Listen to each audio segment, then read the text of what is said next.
It's a very important hearing that we're having examining the preservation of State Department federal records. As we know now, Hillary Clinton as Secretary of State for nearly 4 years, or roughly 4 years, helped create one of what is reported to be one of the biggest security breaches in the history of the State Department. It is an absolute mess. We have witnesses here that are vital to our understanding of the problem, how we got into this mess, and how we are potentially going to clean it up. Joining us will be Mr. Justin Cooper, a former employee of President Bill Clinton and the Clinton Foundation. Mr. Cooper purchased the first server used by Secretary Clinton and had it installed in the basement of her private residence in Chappaqua, New York. He also registered the email domain clintonemail.com in 2009, and the same day that Secretary Clinton's confirmation hearings began in the United States Senate. Mr. Cooper has described his role in managing Secretary Clinton's private server as the, quote, customer service face, end quote. He explained to the FBI he helped Secretary Clinton set up her mobile devices, and when she finished with them, he would break them in half or destroy them with a hammer. Interesting, Mr. Cooper was never employed by the State Department while he managed the server she used to conduct the business of the government. When Mr. Cooper needed upgrading to the server for better service, he turned to Mr. Brian Pagliano. Mr. Pagliano had worked for Secretary Clinton's 2008 presidential campaign and was in the process of closing out the campaign's IT assets when Mr. Cooper called to discuss a new server for the Secretary. To put that new server together, Mr. Pagliano used one from her campaign. Anything else he needed was evidently bought off the shelf. And then in March of 2009, Mr. Pagliano and Mr. Cooper met in the Clintons' home in Chappaqua, New York, and installed the new server reportedly in the basement. Unlike Mr. Cooper, Mr. Pagliano then went on to become a State Department employee. Just a few months after installing the server, Mr. Pagliano was hired at the State Department as a GS-15 Schedule C. Public reports suggest Mr. Pagliano received a State Department check and he was paid by the Clintons, none of which he reported on his public disclosure forms as required. A recent Office of Inspector General report, Mr. Pagliano's supervisors at the State Department, quote, questioned whether he could support a private client during work hours given his capacity as a full-time government employee, end quote. Mr. Pagliano left the State Department in February of 2013, just as Secretary Clinton left. When responsibility for the server is turned over, when the responsibility for the server is turned over to our next two witnesses, things started to get a little bit more complicated. Mr. Bill Thornton and Mr. Paul Combetta both worked for Platte River Networks. Platte River was hired by Secretary Clinton in early 2013 to host the email server after Mr. Pagliano had been working on it. PRN, or Platte River Networks, migrated Secretary Clinton's emails on the Pagliano-managed server to its own server, which was located at a data center in Secaucus, New Jersey. Things with Platte River Networks get complicated in March of 2015, according to the FBI report. In early March 2015, the New York Times reveals Secretary Clinton used a private email account while at the State Department. The House Select Committee on Benghazi sends both a preservation request and a subpoena following the news. According to the FBI report, that preservation request is forwarded to PRN, or Platte River Networks, by Cheryl Mills, the former Secretary Clinton Chief of Staff and current attorney. In his first interview with the FBI, evidently, Mr. Combetta had no memory of that request. In a subsequent interview, he not only remembered the request, but stated he understood it meant not to delete any of Secretary Clinton's emails. Then, around the end of March, a number of things happened. There's a conference call between Platte River Networks, Cheryl Mills, and David Kendall, another one of Secretary Clinton's private attorneys. Then, once again, Mr. Combetta's story changes. In his first FBI interview, he says he deleted no emails of Secretary Clinton around that time, but later on he states he not only deleted the archive of Secretary Clinton's emails on the server, but also used a product called BleachBit to delete her PST files on the server. At the same time, a number of manual deletions were made on the backups of that Platte River Network server. We appreciate the witnesses that are here today. We hope they can illuminate the situation and allow us to better understand it because, as I said before, this is one of the biggest breaches of security in the history of the State Department. We have a duty and an obligation to investigate it. Now recognize the ranking member, Mr. Cummings, for his opening statement. Thank you very much, Mr. Chairman. Today is our third emergency hearing about Secretary Clinton's emails in 4 business days. Third in 4 days. Emergency. I believe this committee is abusing taxpayer dollars and the authority of Congress in an astonishing onslaught of political attacks to damage Secretary Clinton's campaign for President of the United States of America.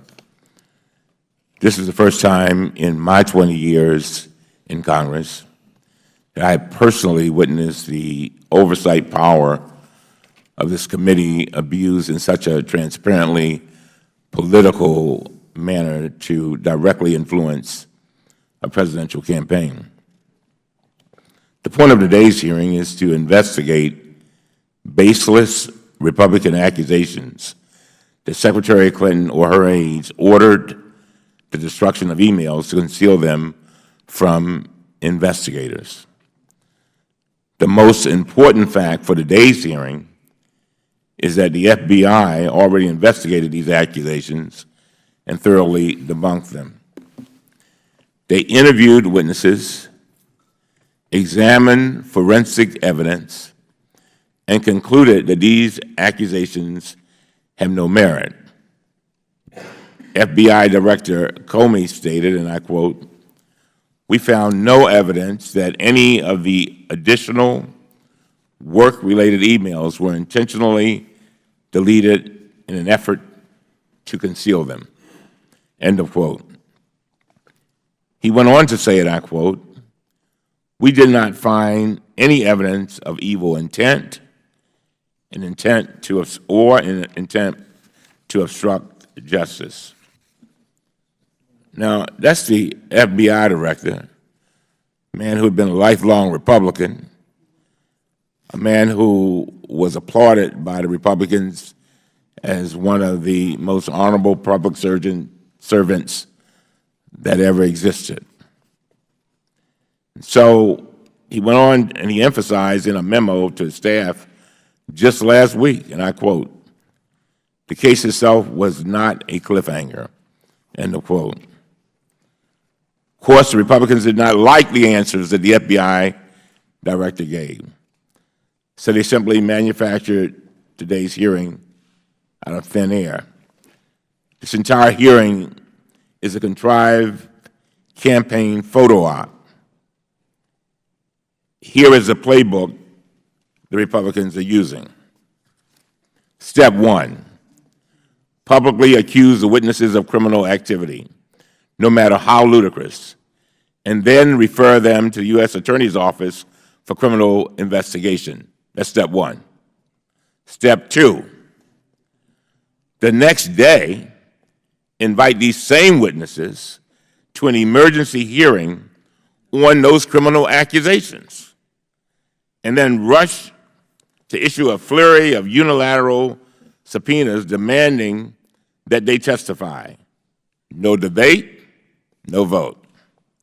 Step 3, express false outrage when these witnesses, this is the playbook, express false outrage when these witnesses, who you just accused of criminal activity, take advice from their counsel to assert their Fifth Amendment right not to testify. There you have it. Presto, instant photo op. That is what happened to Mr. Cabetta and Mr. Thornton, despite the fact that a team of career law enforcement agents at the FBI just unanimously recommended against bringing any criminal charges in this case. Keep in mind that Director Comey said that this was an all-star group of FBI agents, an all-star group of FBI agents said unanimously that these gentlemen should not be charged. Then there's Brian Pagliano, the IT specialist who worked on Secretary Clinton's email system. Mr. Pagliano has already been interviewed by the FBI, and the FBI provided us with the results of his interview. But the Republicans disagree with the FBI's conclusions. So here we are. Mr. Pagliano has already asserted his Fifth Amendment rights before this Congress. He did this when Chairman Gowdy issued his own unilateral subpoena to force him to appear before the Benghazi Committee on the same issue. Of course, I sat as the ranking member on that select committee. Obviously, Mr. Pagliano was concerned about the criminal accusations that Republicans were making, so his attorney advised him to assert the Fifth Amendment. There's no legitimate reason for Republicans to force Mr. Pagliano to appear yet again before Congress just to assert his Fifth Amendment rights one more time. How many times will Republicans do this? Will they force him to take the Fifth in front of the Science Committee next? How about the Homeland Security or Intelligence Committee? Should we have him go to those committees too? This is an absolute abuse of authority. Now, Chairman Gowdy and I disagree about many things, but I give him full credit for one thing that he did. At least when he subpoenaed Mr. Pagliano, he did it in a private session. He did not force Mr. Pagliano to assert the Fifth in public just to humiliate him, and I respect Mr. Gowdy for that. Let me say this as plainly as I can. If this committee's goal were just to get Mr. Pagliano or other witnesses on the record asserting their Fifth Amendment rights, we could do that easily in a private session, just like Mr. Gowdy did with Mr. Pagliano a year ago. There's no legitimate reason to force Mr. Pagliano or the other witnesses who were subpoenaed for this hearing to assert the Fifth in open session.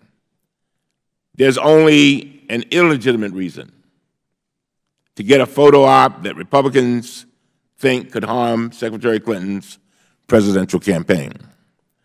Finally, some may argue that Mr. Pagliano or Mr. Gabetta should testify before us because they received limited use of immunity for their statements to the FBI.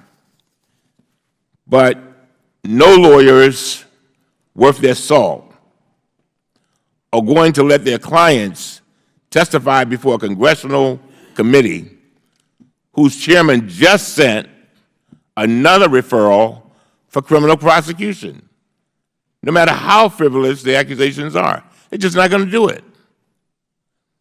Pursuing these kinds of blatantly political attacks undermines the integrity of our committee, the congressional process, and the constitutional rights that are supposed to protect our citizens against unsubstantiated accusations just like these. And so with that, Mr. Chairman, I yield back, and I thank you. We'll hold the record open for 5 legislative days for any members who'd like to submit a written statement. I'd also ask unanimous consent to allow Lamar Smith, as the chairman of Science, Space, and Technology Committee, to join our committee and would be happy to also entertain a request for a UC from the Democratic side if they would like to join us as well. Without objection, so ordered to allow Mr. Smith to join us today. We now like to recognize our witnesses. Do note the absence of Mr. Pagliano. Let me address that. Let the record reflect that Mr. Pagliano was not present at the witness table. The committee invited Mr. Pagliano to testify at the hearing in a letter dated September 7, 2016. Mr. Pagliano informed the committee through his attorneys that he might assert his Fifth Amendment privilege. and I authorized a subpoena for Mr. Pagliano's testimony. On September 8, 2016, the committee transmitted a subpoena to Mr. Pagliano's attorney, and the subpoena required his presence here today. Mr. Pagliano is uniquely qualified to provide testimony that will help the committee better understand Secretary Clinton's use of a private email server during her tenure as Secretary at the State Department, among other things. The committee invited him to appear with the expectation that his testimony will advance the committee's investigation, which seeks further information about the setup and management of Secretary Clinton's account and other technical aspects of the account. I take my responsibility as the committee chairman seriously, especially the decision to issue a subpoena. It's a serious matter, and Mr. Pagliano has chosen to evade a subpoena duly issued by the committee of the United States House of Representatives. I will consult with counsel and my colleagues on the committee to consider a full range of options available to address Mr. Pagliano's failure to appear. He is vital to hear from us because it's our understanding that while Mr. Pagliano worked in the IT department at the State Department for nearly 4 years, virtually every single email that Mr. Pagliano had has suddenly disappeared. There's something like less than 20 emails. This is a guy who worked in the IT department at the State Department. Hashtag things that make you go, Really? All of his emails have suddenly disappeared. Mr. Pagliano is also important because he was receiving a paycheck from the Clintons, but failed to disclose that on his financial forms. We'd like to give him an opportunity to answer that question. We also believe that he entered into an immunity agreement. You'd think somebody would sing like a songbird if you got immunity from the FBI. What are you afraid of? We wanted to hear from him. That's why we issued a subpoena. There are a number of things that we'd like to ask him, and he should be here. When you are served a subpoena from the United States Congress, it is not optional. That is not an optional activity, and he's not here today. Chairman. Mr. Cummings. Thank you very much, Mr. Chairman. Last night, let's make sure that we have a complete picture here. Last night, the chairman sent another letter to Mr. Pagliano saying that our committee might go into executive session to accept his Fifth Amendment assertion. No, I didn't. I did not say that. Well, what did you say? I want this committee to be open and transparent. We do things as everything we can possibly do out in the open. That is the American way. That's the way this committee is going to be run. Chairman, you? Sure. It's my understanding that Mr. Pagliano, his lawyers sent a letter saying that they felt that this was an abusive process and nothing but to embarrass him. And he said that if he wanted to go into executive session to give him immunity, he'd be happy to appear. I just want the committee to have the full breadth of what happened here. He said he'd be happy to appear. And so is there, so I take it that the consultation that you're going to do is going to go into whether or not we're going to give him immunity, whether we're going to have an executive session, and when might we expect that decision? Well, he made the decision not to be here, and there are consequences for that. Okay, this is, again, the integrity of the House of Representatives. This is not an optional activity. You don't just get to say, hey, well, you know, I decided not to do that. So we'll look at the full range of options. But if anybody's under any illusion that I'm going to let go of this and just let it sail off into the sunset, they are very ill-advised. Chairman Yo? Yes. I'm looking at your letter dated September 12, 2016 to Mark J. McDougall. And you say here in this letter, said, and I quote, "The committee requires Mr. Pagliano's appearance because, among other reasons, the possibility that he will waive or choose not to assert the privilege as to some or all questions, the possibility that the committee will agree to hear his testimony in executive session, and the possibility that the committee will immunize his testimony pursuant to 18 U.S.C. Section 6005. That's what I was inquiring about, Chairman. And that's your letter. To clarify, yeah. It requires his presence to have those types of discussions. So when he doesn't show up, that option is off the table. You have to be here to have that discussion. Mr. Chairman, just a point of parliamentary inquiry.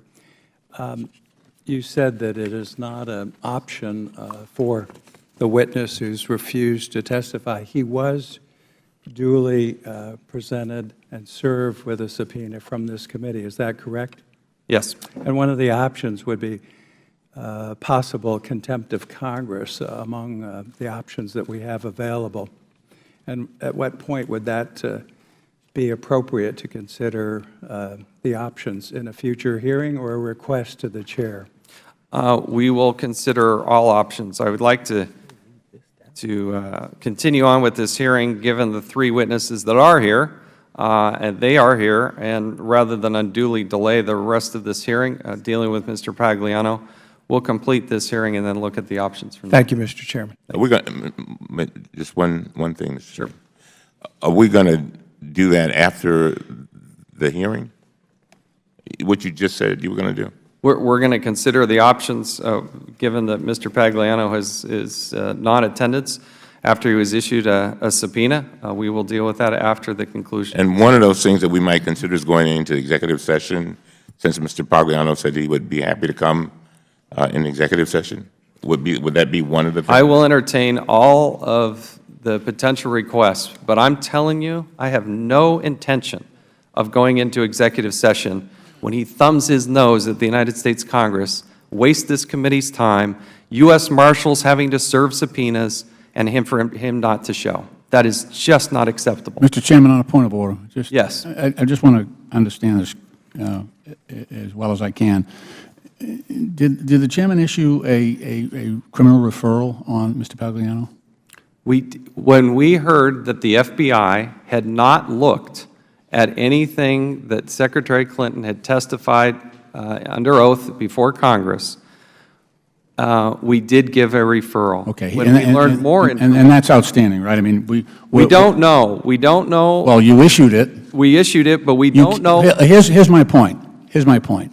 You issued a criminal referral for an individual, and then you asked him to come in here and testify before Congress. Let me clarify. That would require him to surrender his Fifth Amendment rights if you're referring him and putting him under threat of criminal prosecution and then asking him to come in here. That's not fair, and the immunity doesn't cover him because your referral for criminal prosecution came after the fact and beyond the limited purpose for which he was granted immunity, sir. There was no criminal referral on Mr. Pagliano. Did we refer the comments and the issues that Mr. Comey, as the director of the FBI, brought up? Absolutely, we did. Right, which He said he the umbrella of that, he required us to send that. But it puts him at risk. What we have done as a committee, and through you, on this referral, is put him under threat of criminal prosecution because of the issue that you're investigating. I understand that. I understand that. But it puts him in jeopardy coming before this committee while that criminal referral is in existence. And I'm just saying, he's an American citizen. I know the Constitution gets in the way of this committee sometimes, lately. The gentleman will suspend. The gentleman will suspend. The gentleman will yield.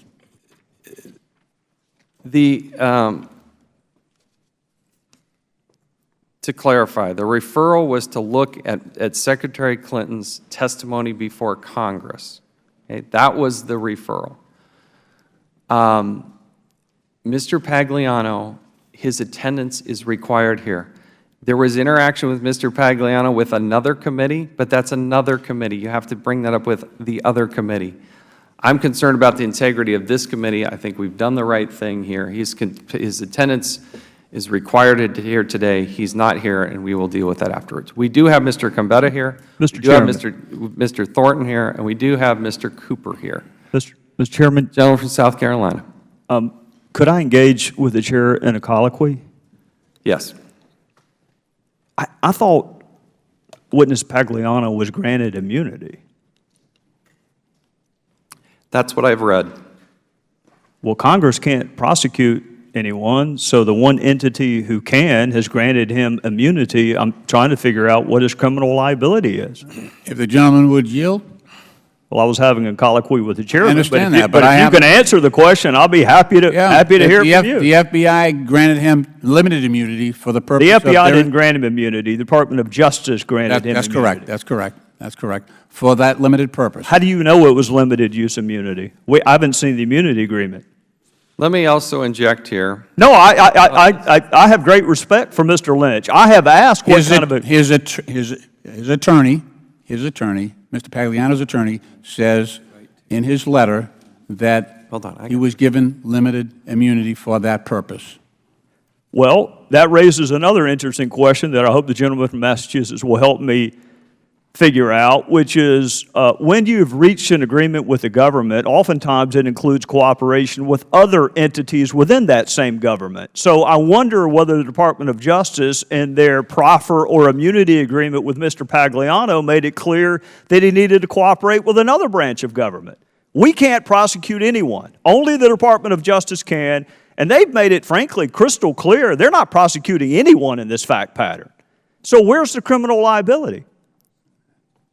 The gentleman has constitutional rights under the Fifth Amendment. Whether they are violated by the FBI or violated here in Congress, Well, they're still violated. But as the gentleman from Massachusetts knows, the Fifth The witness, Amendment... he cannot be Fifth required Amendment- to be a witness against Gentlemen- himself. Right, but the Fifth Amendment doesn't protect you from non-incriminating answers. Well, we've got a criminal referral here. Not on him. He can say sure it his is. name. Sure it is. He can say where he worked. Sure it is. Every answer It was doesn't issued after- incriminate The you. gentleman from Massachusetts will suspend. The gentleman from South Carolina, it's his time.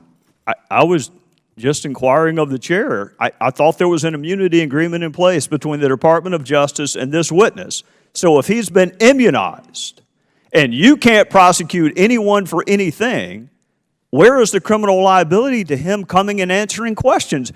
Which further assumes that every question you ask is going to expose him to criminal liability. There is no Fifth Amendment privilege against answering non-incriminating questions.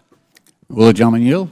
Sure. But he can incriminate himself because we've issued, a criminal referral here. He's got immunity. Because of he doesn't have immunity. He doesn't have immunity.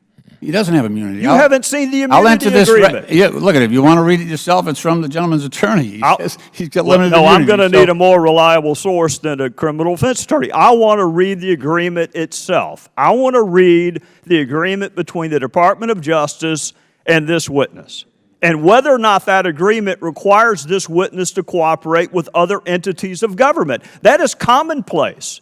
For them to say you can tell us the truth but you can't tell Congress makes no sense.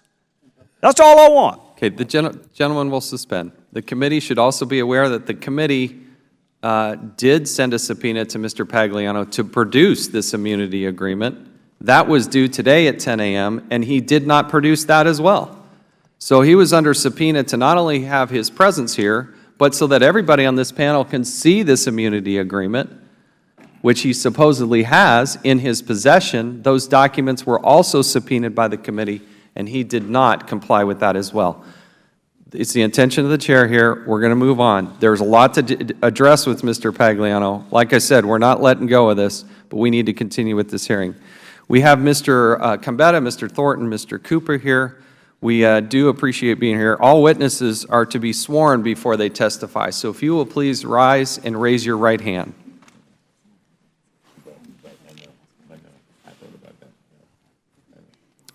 Do you solemnly swear or affirm that the testimony you're about to give will be the truth, the whole truth, and nothing but the truth? Thank you. You may be seated. Let the record reflect that all witnesses answered in the affirmative.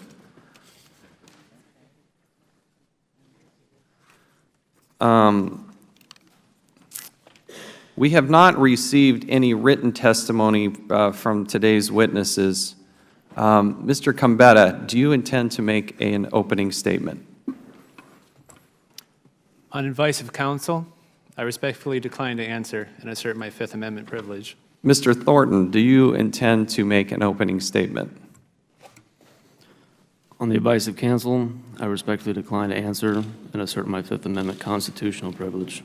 Mr. Cooper, do you intend to make an opening statement? I have no opening statement. Okay.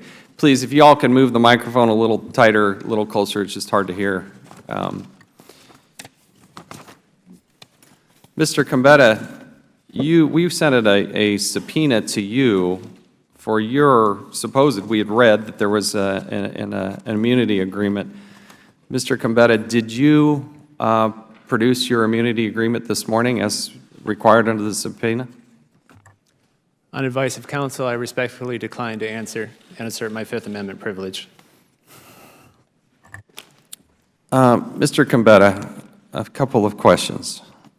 Senator Johnson last year released a portion of an August 19, 2015 internal communication between two Platte River Networks employees. Here's how it read, quote, "Wondering how we can sneak an email in now after the fact, asking them," meaning them we read to be the Clinton Executive Services Corporation, "when they told us to cut the backups and have them confirm it for our records, starting to think this whole thing is really covering up some shady," and there's an expletive there.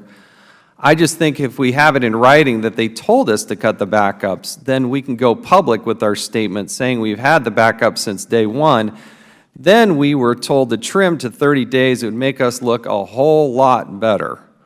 As I understand it, you were one of the two employees assigned to PRN in the Clinton account. Did you send or receive this email? On advice of counsel, I respectfully decline to answer and assert my Fifth Amendment privilege.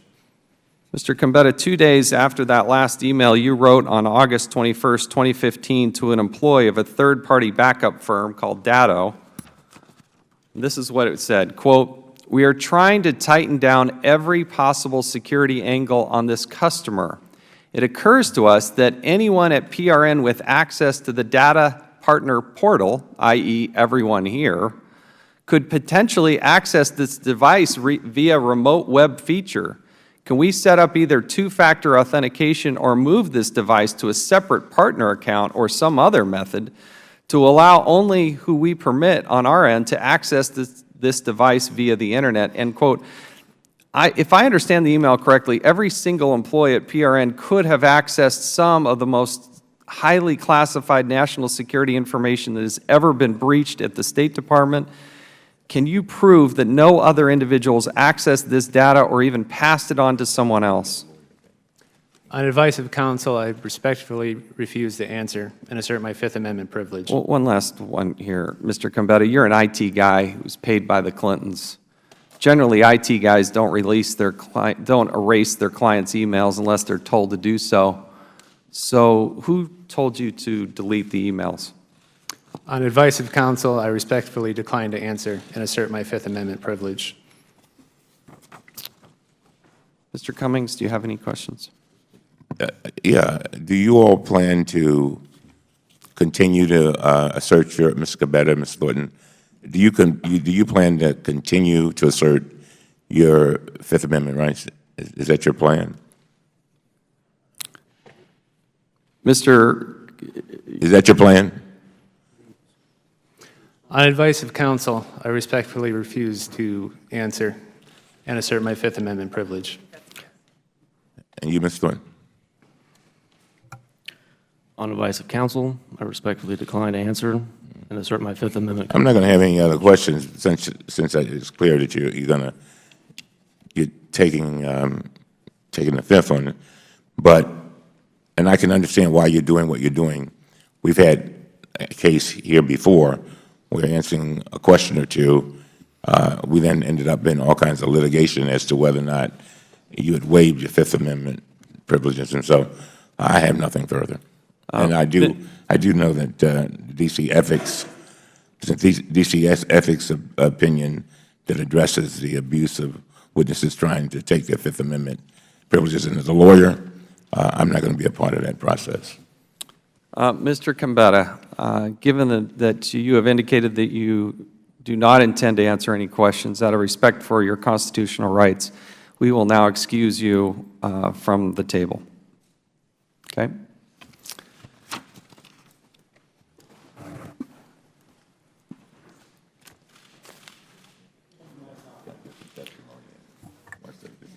Mr. Thornton. Yesterday, Chairman Lamar Smith of the House Science, Space, and Technology Committee released an August 13th, 2015 letter from Datto to PRN's attorney, which said this, and I quote, "We have been following the news reports concerning various investigations related to Secretary Clinton's emails, including Platte River's provision of IT-related services to her. We have some concerns relative to data security.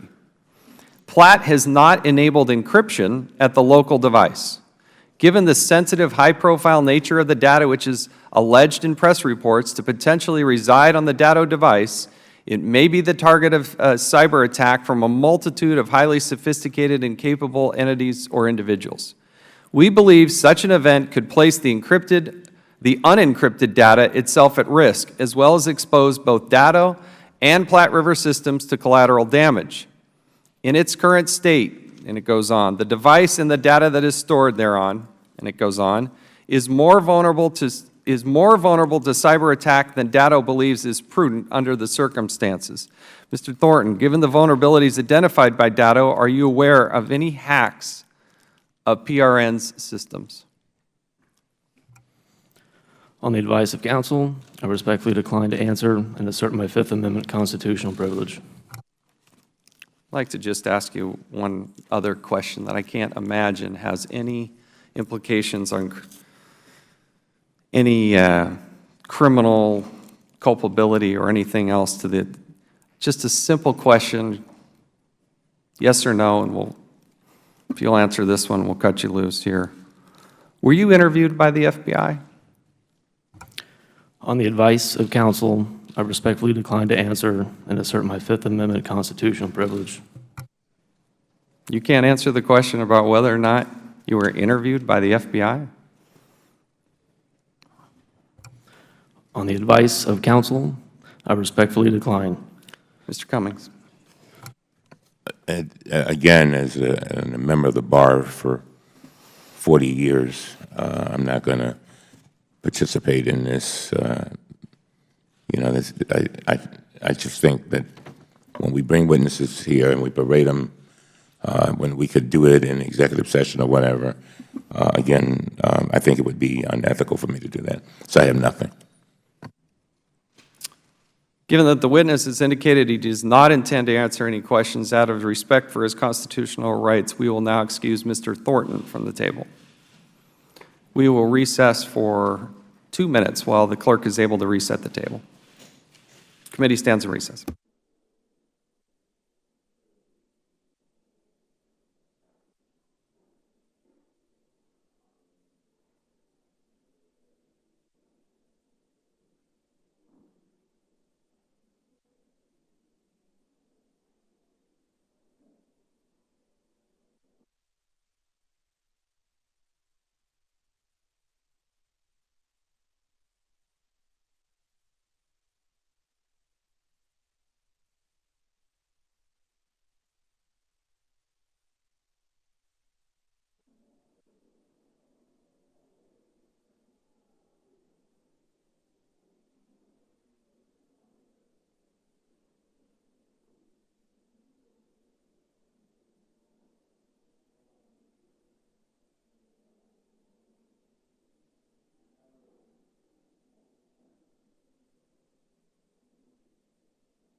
Committee will come to order.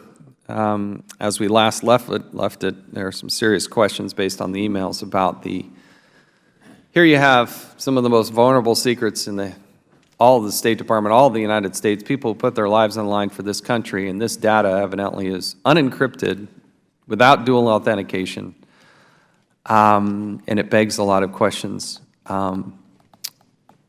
Mr. Cooper, You told the FBI evidently that you helped to set up Hillary Clinton's, Secretary Clinton's New York and D.C. residences with an iMac, correct? That is correct. So did you set them up, or did you set them up with somebody else? Those were out-of-the-box solutions that were set up prior to her. Sorry, becoming- you got to move it a little closer. It's just, we're having a hard Those were time. out-of-the-box solutions that were set up prior to her becoming Secretary of State. And where did you set them up? They were set up in the offices that she used in each of her homes. Did that include the SCIF? At the time they were set up, those rooms were not used as SCIFs. Did you ever have to service any of those computers or work on any of those computers? Over periods of time, I did service and work on those computers. You did or did not? Did work on those computers. Including the one in the SCIF? I don't recall any specific time that I worked on it once they were in the SCIFs. So, well, how many did you set up at her home? There was a computer in her office in each of her homes. I've worked on their homes for a period of 15 years, and certainly when they were originally set up, they were set up primarily for the use of staff in her homes, and I would use those computers from time to print documents. Once they became SCIFs, I don't recall specifically using those computers. Or servicing of those? No. Did you have a security clearance at that time? No, I did not have a security clearance. After you left the White House when did you leave the White House? 2001. 2001. Did you ever have a security clearance at any level after that? No, I did not have a security clearance. When you had full access to the whole server the entire time that you were working for the Clintons? Yes, I had access to the server. And you have no security clearance? I have no security clearance. You told the FBI that Uma Abedin recommended in the fall of 2008 that you contact Brian Pagliano to build the new server system. Is that correct? I spoke with Mr. Pagliano at Ms. Abedin's request in fall 2008. We had an existing server system for President Clinton's staff located in the Clintons' residence. I spoke to Mr. Pagliano as that system had its limitations, and we were thinking about expanding it. He had some opportunities using surplus equipment from the Clinton campaign that we could use for President Clinton's office to set up. Sorry, we got to still move that microphone. Just Sorry. straighten it out and put it right up under, there you go. A little closer.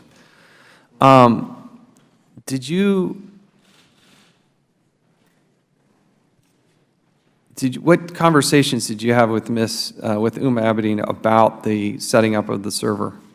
I don't recall any specific conversations with her about the setting up of the server. What about setting up emails? At some point, I had a conversation with her about setting up an email for Secretary Clinton on the servers. What about setting up an email for Uma Abedin on that server? As well, I had a conversation about setting up an email address for Uma Abedin. And did you set up an email for Uma Abedin? Yes. And did she use that email? As far as I know, yes. What other staff used the Clinton email? The other staff were all staff members of President Clinton's office. So Not on the Clinton email domain. On the President- ClintonEmail.com, to be specific. There are no other staff that I recall using that. So who had an email address at The ClintonEmail.com? additional person that had an email address there was Chelsea Clinton. So did you have one? No. So you, Uma Abedin, and Secretary Clinton had email addresses there? I did not have an email address on Clinton. Sorry, email. okay, sorry. Hillary Clinton, Uma Abedin, and Chelsea Clinton each had addresses at that address. Correct.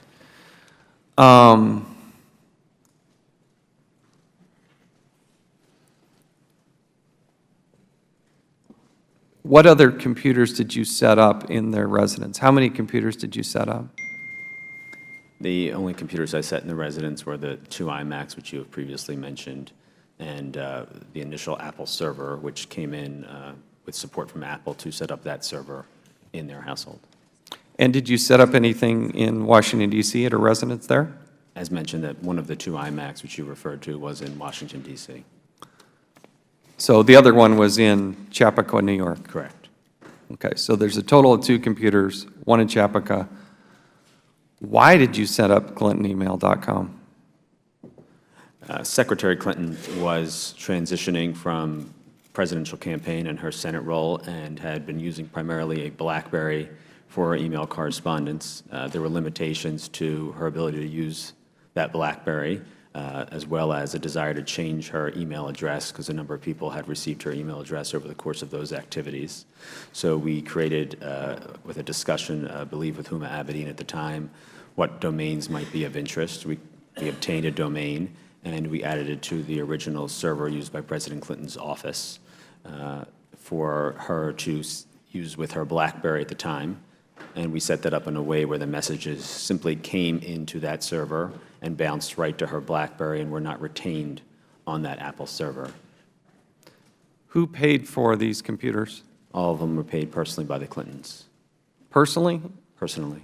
And who were you being compensated by?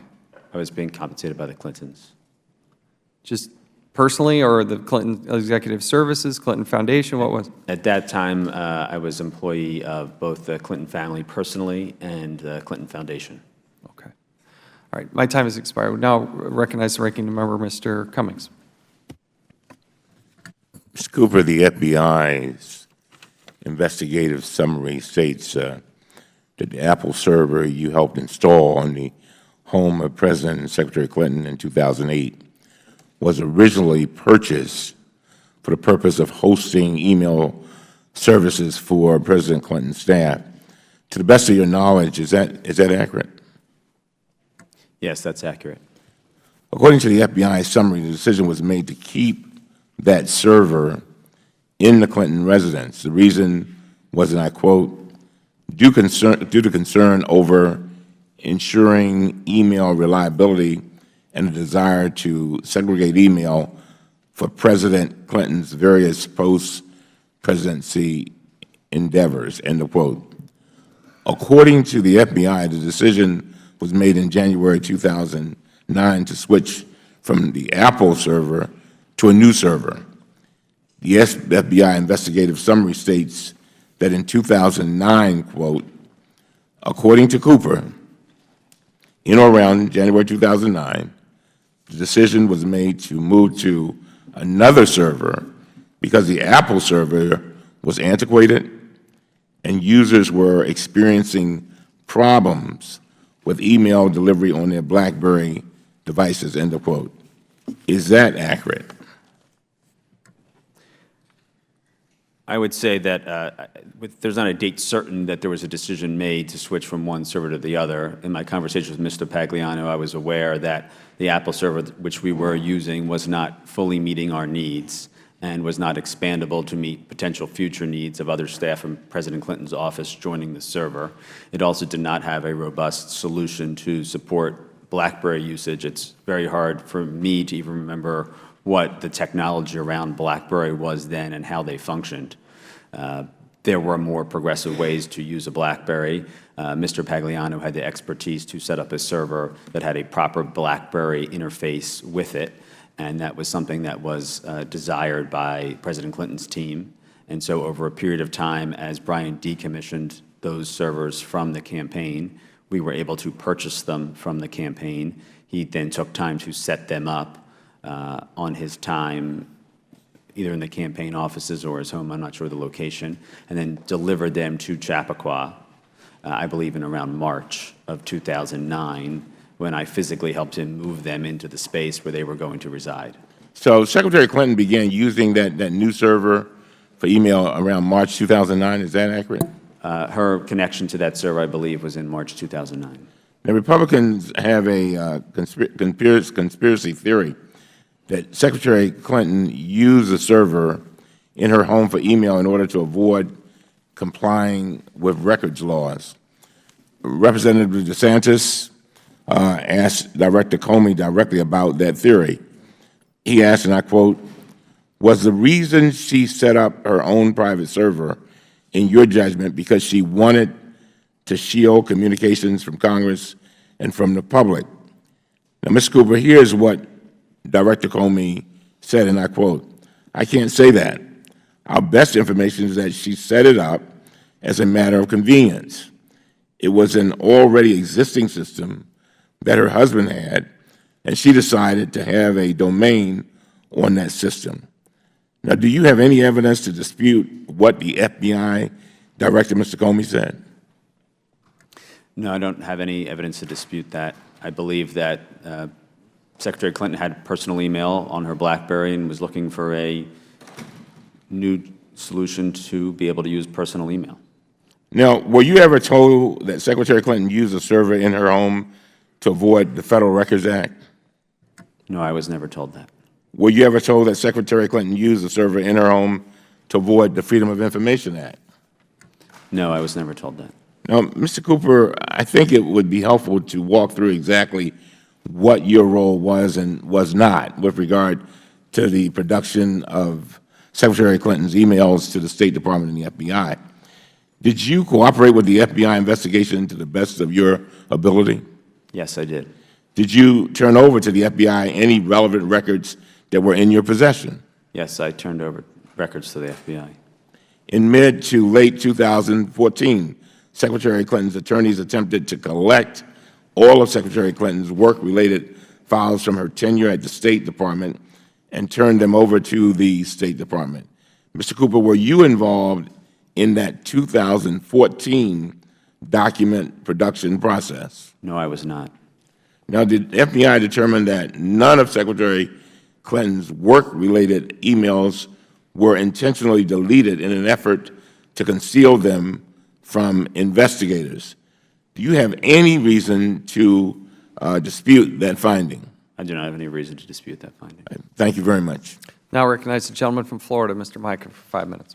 So, Mr. Cooper, you started, again, the whole setup of the first server, 2007-8, right, and you gave the domain, the Clinton domain email address, set that up. Is that correct? That was at the very beginning as she was leaving campaign, coming into office. I'm sorry, from my recollection, there was a President Clinton domain set up prior to that point, and the Clinton email domain was set up in January of 2009. 2009, okay.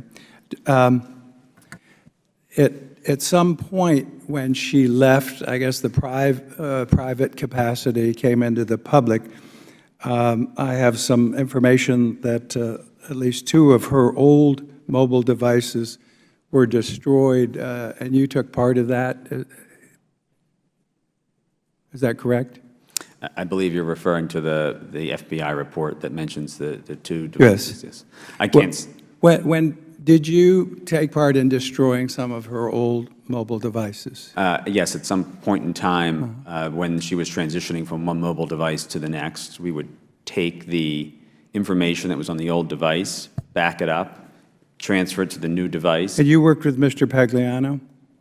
I would interface with Mr. Pagliano on this. This is Did you ever discuss with him how you could destroy a device?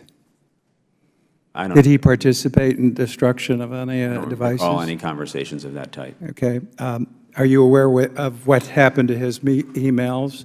You actually were the one servicing the server for most of the period while she was Secretary of State. Is that correct? I would categorize it differently. Brian Pagliano serviced the server. Oh, you set it up, and he conferred, and you conferred with him. Mr. Pagliano set it up. He engineered it, and I was the interface between the users. And Would he Mr. have had any Pagliano on the server. emails on those servers, to your knowledge? No. He wouldn't? And you have no idea what happened to all of his emails? I certainly do not. You also were made aware on 2 occasions to Secret Service, I think January 2011, that someone was trying to hack the system. Is that correct? I used that word colloquially to describe what was a series of false logins on the server. And not once, but twice, then you believe that- closed I down believe the that. system briefly to deal with the situation? Correct. When were you first contacted by the FBI? I believe it was August of last summer. And was that the first time you sat down with them, or was Yes. that later? That was your first interview? Yes. How many times were you interviewed? 3 times. And could you give us the approximate dates? Off the top of Last my summer head, it was the yeah. first, and then Last- subsequent? Last summer, subsequently in the fall, and this spring, I Were believe. you ever offered any type of immunity agreement by the Department of Justice? I was not. How long have you been represented by your current counsel?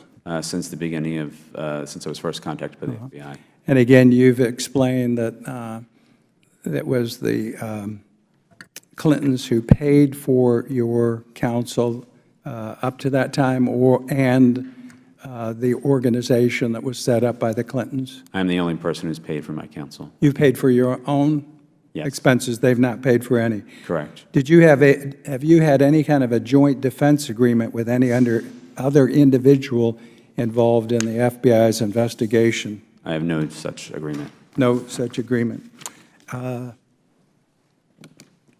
Finally, you step back from the day-to-day activities with the Clintons about the time of the transition. Is that correct? As she left office Yes, and Pagliano took over? yes. And you were also responsible for the helping with the transfer. In fact, you walked her aide, Hanley, over the phone through taking the information that they had in emails and archiving it. Is that correct? At one point, I assisted Monica Hanley in setting up a laptop computer so that she could create an offline archive of the emails that were on the And to your knowledge, was everything I do not know the outcome of that. You don't know if there were, and do you know finally, was there any deletion or attempts to delete any information that had been stored that was going to be transferred and archived? I have no knowledge of that. Thank you. Now recognize the gentlewoman from the District of Columbia, Ms. Norton, for 5 minutes. Thank you, Mr. Chairman. The FBI report for the average American put the matter involving Ms. Clinton's emails to rest for the average person. It was the FBI. It was a tough report. And yet, you could take kernels, and that's what's happened here. And I want to ask you, Mr. Colonel, Mr. Cooper, about one of those kernels. One of the most venal of the conspiracy theories to come forward out of that report follows on from some testimony you gave. The report quotes you, and I take it you were under oath before the FBI? Sorry, I was not under oath. Well, it says you advised that you sometimes assisted users, including Clinton, I'm now quoting the report, when they obtained a new mobile device by helping them back up the data from the old device before transferring it to the new device and syncing the new device with Clinton, with the Clinton server. That's correct. That quote is correct. Then the summary describes two instances, and here's where the conspiracy theories have been acted out both in this House and in the presidential campaign, that you recall two instances where you destroyed old mobile devices with a hammer. And Mr. Trump claimed that who would do that if they didn't have anything to hide, and Representative DeSantis picked up that rhetoric and says it obviously shows intent to hide something. Mr. Cooper, I'd like to directly ask you about the destruction of those BlackBerries. Was your purpose in destroying the old BlackBerry device ever to hide Secretary Clinton's emails from being saved or disclosed from federal records laws? Congresswoman, no, it was not in any way to destroy or hide any information at all. I couldn't speak to whether there were records on there that needed to be or should be considered federal records. In fact, the opposite would be the case, in that I was going out of my way to preserve all of the information that was on those devices, transfer them to the new devices, and make sure that the server. Well, that was going to be my Loaded on. question. Before you destroyed them, from one BlackBerry to another, did you transition the very same emails from the old BlackBerry to the new one? It's a combination of the backup procedure and the procedure of activating the new device. All of the information from the previous device would have ended up on the new device before we went and deleted using the BlackBerry tools to wipe the old device. So that would mean, would it not, or did it mean that you copied the content, total content It means that of the Secretary's device, saved it, and loaded it onto a new device, so you had the exact same thing onto the new device? that is correct. During the course of the FBI's investigation, did you realize that you still had retained the extra copy of the content of those old BlackBerry devices on your own machine? And did you provide that information to the FBI? In preparing to meet with the FBI and examining my files related to the server, I did describe some files that may have contained content related to this. I turned that content over to my attorneys who worked with the FBI and Department of Justice on capturing that material for their possession. So I take it that that was to make the case that you did not intend to destroy the BlackBerries to hide anything. That is correct. And now the FBI has the information that was on every single BlackBerry, including that last BlackBerry. Certainly, they have the information for the ones that I had backup files on. And in any case, it's from one BlackBerry to another BlackBerry with nothing lost in between. Correct. Thank you very much, Mr. Chairman. Now I recognize the gentleman from Tennessee, Mr. Duncan, for 5 minutes. Thank you very much, Mr. Chairman. Mr. Cooper, do you have an IT background, or do you consider yourself to be an expert in the IT field? No, I do not consider myself to be an expert. Do you think the State Department should have had someone more qualified than you to oversee and protect Secretary Clinton's server from hackers? I was not working for the State Department, and I believe this server to be, again, it was primarily used by President Clinton's office. Secretary Clinton had what I believe was a personal account on that server. I can't, I'm not in a position to talk about what the role of the government is in protecting that sort of information. On Sunday, January 9th, 2011, at 2:57 a.m., 2:57 in the morning, you sent an email to Secretary Clinton's top aide, Huma Abedin, explaining that you had to shut down Secretary Clinton's server due to someone trying to hack it. How many times did you personally have to shut down the server to prevent it from being hacked?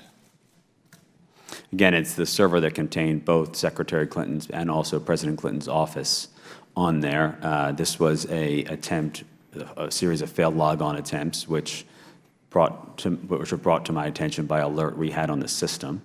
One of the ways to stop that in the early operations of the server was to shut down the server for a period of time so that the attacks would cease. We would then, over time, develop more sophisticated ways, which the direction of Mr. Pagliano, to help to filter those sorts of failed login attempts. Do you know whether powering down a server is the typical way in the IT community to protect against hacks? I can't speak to that. Do you know what a brute force attack is? Yes, a brute force attack, per my understanding, is a series of high-frequency failed login or attempted logins using a variety of usernames and passwords. How many brute force attacks did you observe in the Clintons on the Clinton server? I can't say with any specificity how many had happened. They happened with some limited frequency over the period of, I'd say, the last 2.5 years while she was in office, but we had developed systems to tamper these down. They occurred with frequency. Some frequency. All right. I yield my remaining time back to the chairman. Mr. Cooper, how many people had access to this server? In terms of as administrators? I want the whole universe, administrators, users, the whole bit, the There- whole gambit. There were two people who had some administrative rights, myself and Mr. Pagliano. I can't, off the top of my head, tell you exactly how many users there were over the lifetime of the server, but it was less than 20 people. Was there remote access login available? The only remote access login to the server was for myself and Mr. Pagliano. Was it encrypted? I can't speak to that. I can't recall. So you're running it, you don't even know if it's encrypted? Mr. Pagliano was running it. I was using it. Did it have dual authentication? I don't recall dual authentication. So there's no dual authentication. We're not sure it has encryption. It does have remote access. It has some 20-odd people that can do it. It's intermingled with the Clinton Foundation. Clinton Executive Services, was it also have access to that? I can't say it's intermingled with the Clinton Foundation, Clinton Executive Services. You're being paid by them, right? There were people being paid by Clinton Foundation that were accessing and using the system, right? In part, there were individuals who had multiple job responsibilities for multiple entities within the Clinton world, and some people did do work for the Clinton Foundation, yes. So did the State Department ever contact you or complain or issue any sort of concern?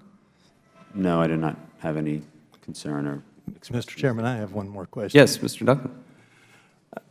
Mr. Cooper, I understand that in order to make Secretary Clinton's private insecure email server connect with the State Department's much more secure server, the State Department had to lower its own security settings, at least temporarily, to match Secretary Clinton's more insecure security server. Do you know about that? The fact that she had this insecure server? that is not something I specifically know about it. I've read accounts of that in the media, but I have no direct knowledge of that. All right, thank you very much. Thank you. We'll now recognize the gentleman from Massachusetts, Mr. Lynch. Thank you, Mr. Chairman. Thank you, Mr. Cooper, for being here and your willingness to testify. Appreciate that. Mr. Cooper, the FBI conducted a year-long investigation that concluded that, and I'll use Director Comey's own statement here. He said, "We did not find clear evidence that Secretary Clinton or her colleagues intended to violate laws governing the handling of classified information." And he went on to say that, "I do not see evidence that is sufficient to establish that Secretary Clinton or those with whom she corresponded both talked about classified information on email or knew when they did it that they were doing something that was against the law." Now, I know you're not a computer expert, and that's probably more appropriate line of questioning for Mr. Pagliano, but in its year-long investigation, the FBI did have a number of technical computer experts on their team, and they took about a year. And I want to, again, recite their conclusion. And this is Director Comey, again, in his testimony before this committee. He said, quote, "With respect to potential computer intrusion by hostile actors, we did not find direct evidence that Secretary Clinton's personal email domain in its various configurations since 2009 was successfully hacked." And the FBI investigation summary similarly stated, "FBI investigation and forensic analysis did not find evidence confirming that Clinton's email server systems were compromised by cyber means." Do you have any information today, Mr. Cooper, that contradicts the FBI's finding? I do not have any information that would contradict that finding. Okay. The FBI also interviewed Brian Pagliano, the IT expert on the server. The FBI's investigative summary describes in some detail what he explained, and it states, as I quote, quote, "When asked about the maintenance and security of the server system he administered, Pagliano stated there were no security breaches, but he was aware that there were many failed login attempts, which he referred to as brute force attacks," what the gentleman was referring to earlier in his line of questioning. Mr. Cooper, is that statement that I just read, that quote from Mr. Pagliano in his conversation with the FBI, is that consistent with your recollection? That is consistent with my recollection. Okay. Did you take any steps to protect the server when there were these failed brute force, so-called, login attempts? Over time, Mr. Pagliano developed a few different solutions that allowed us to manage them in a variety of ways, from blocking the IP addresses manually and ultimately automatically, as I recall. Okay. The FBI summary explains some additional steps that were described.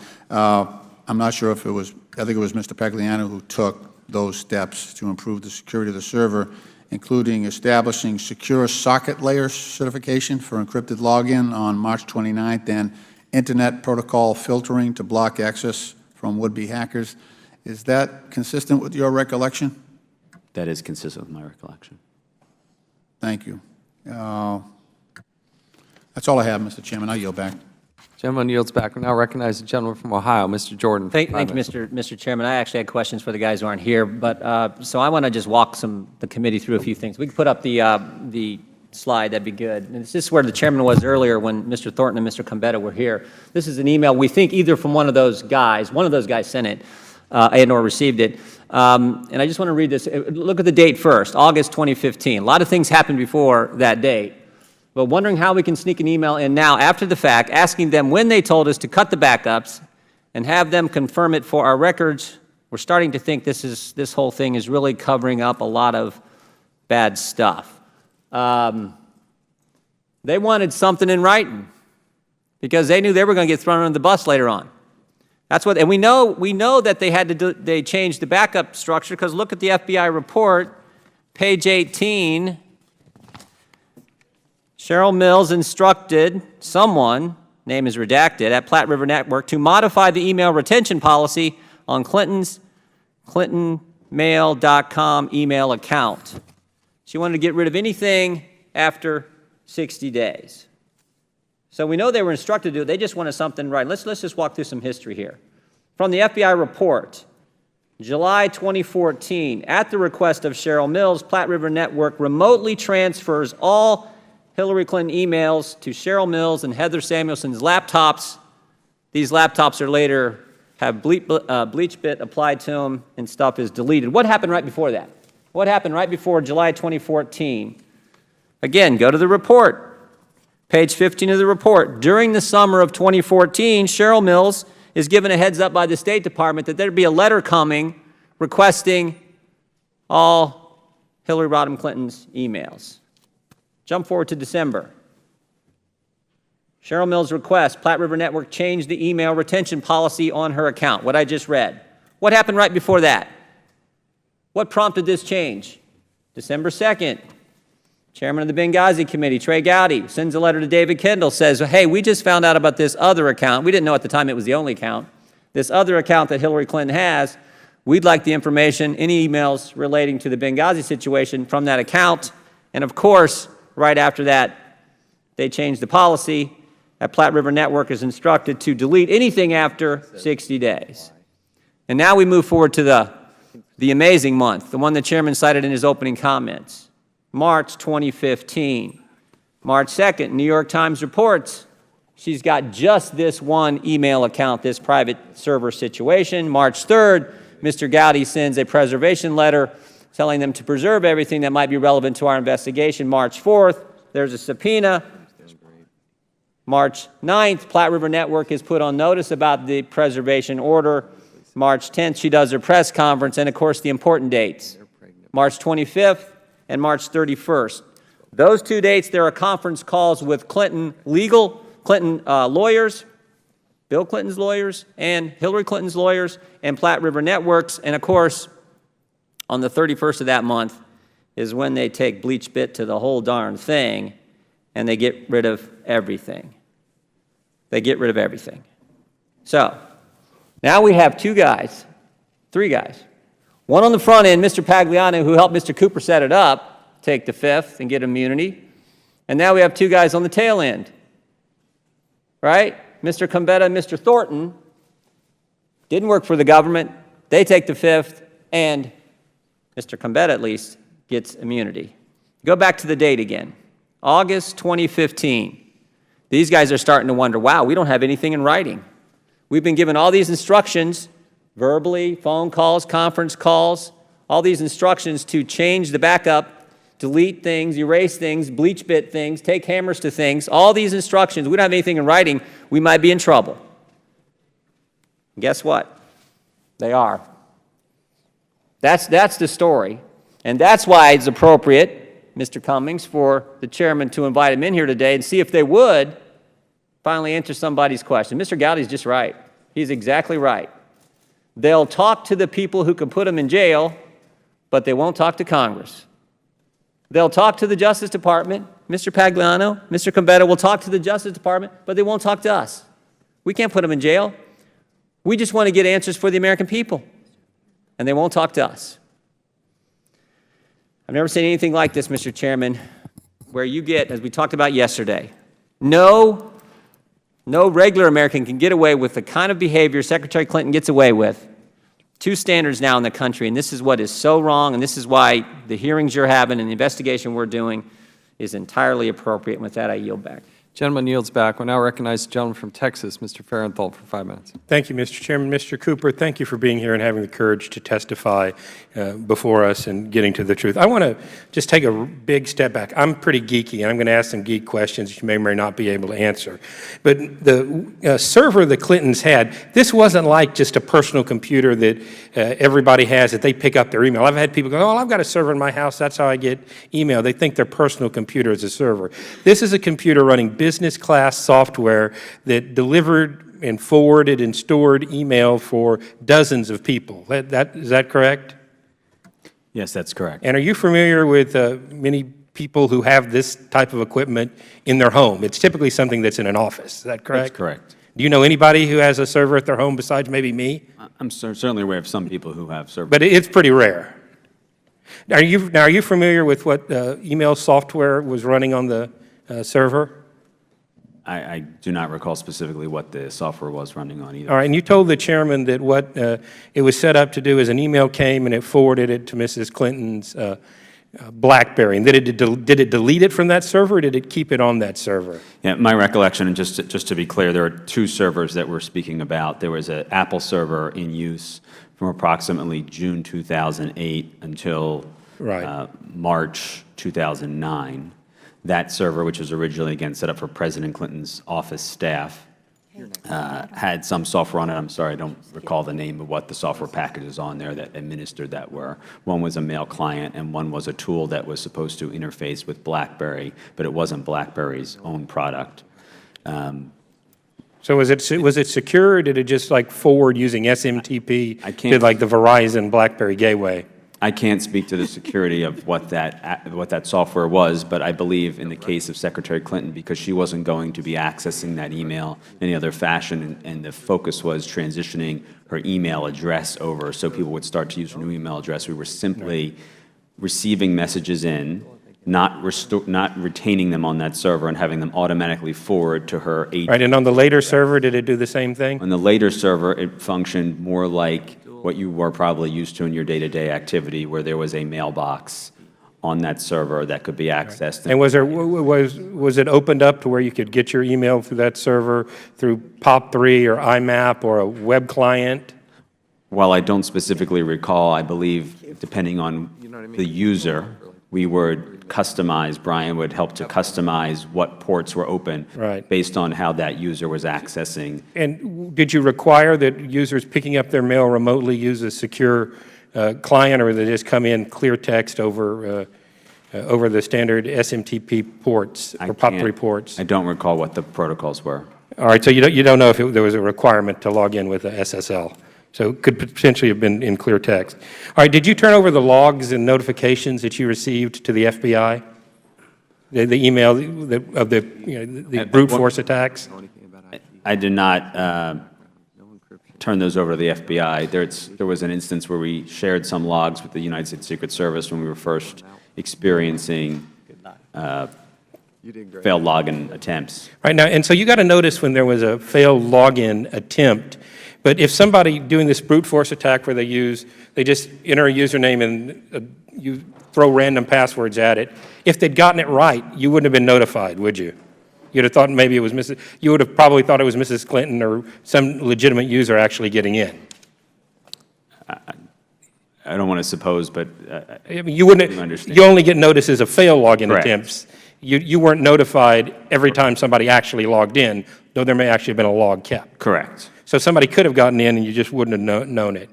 And I'm sorry, I don't remember if I asked this or not. I'm going to ask again. Was there a firewall between the internet and this server, a piece of hardware between the server and the internet? I believe there was a firewall associated with the Pagliano server, yes. All right, was there one with the Apple server? I don't recall. All right, and then we talked a little bit about the Ms. Clinton going through a variety of BlackBerries. Were they all the same version of BlackBerries, or did she migrate up between, you know, when the new BlackBerry came out, did she want the latest and greatest BlackBerry? Again, it's a little bit difficult, I think, for me at least, to go in a time warp and know the sequences, but BlackBerry was releasing models quite frequently then with very different user interfaces, from track balls to track wheels to track pads. I know, I went through that nightmare myself. And I think over time, you know, she would move to a newer device, usually when her older device may have been, you know, a little bit older, a little bit failing. And do you know if the security patches were regularly put on all of these servers? I feel fairly confident that the security patches were updated by Mr. Pagliano. I tell you, having kept a server in my house for a while, I gave it up and now moved over to an online hosting because it's next to impossible to keep up with the pace of the security fixes that are coming out. I see I'm out of time. It happens when I geek out. I yield back. Thank you. We now recognize the gentlewoman from Wyoming, Ms. Lummis, for 5 minutes.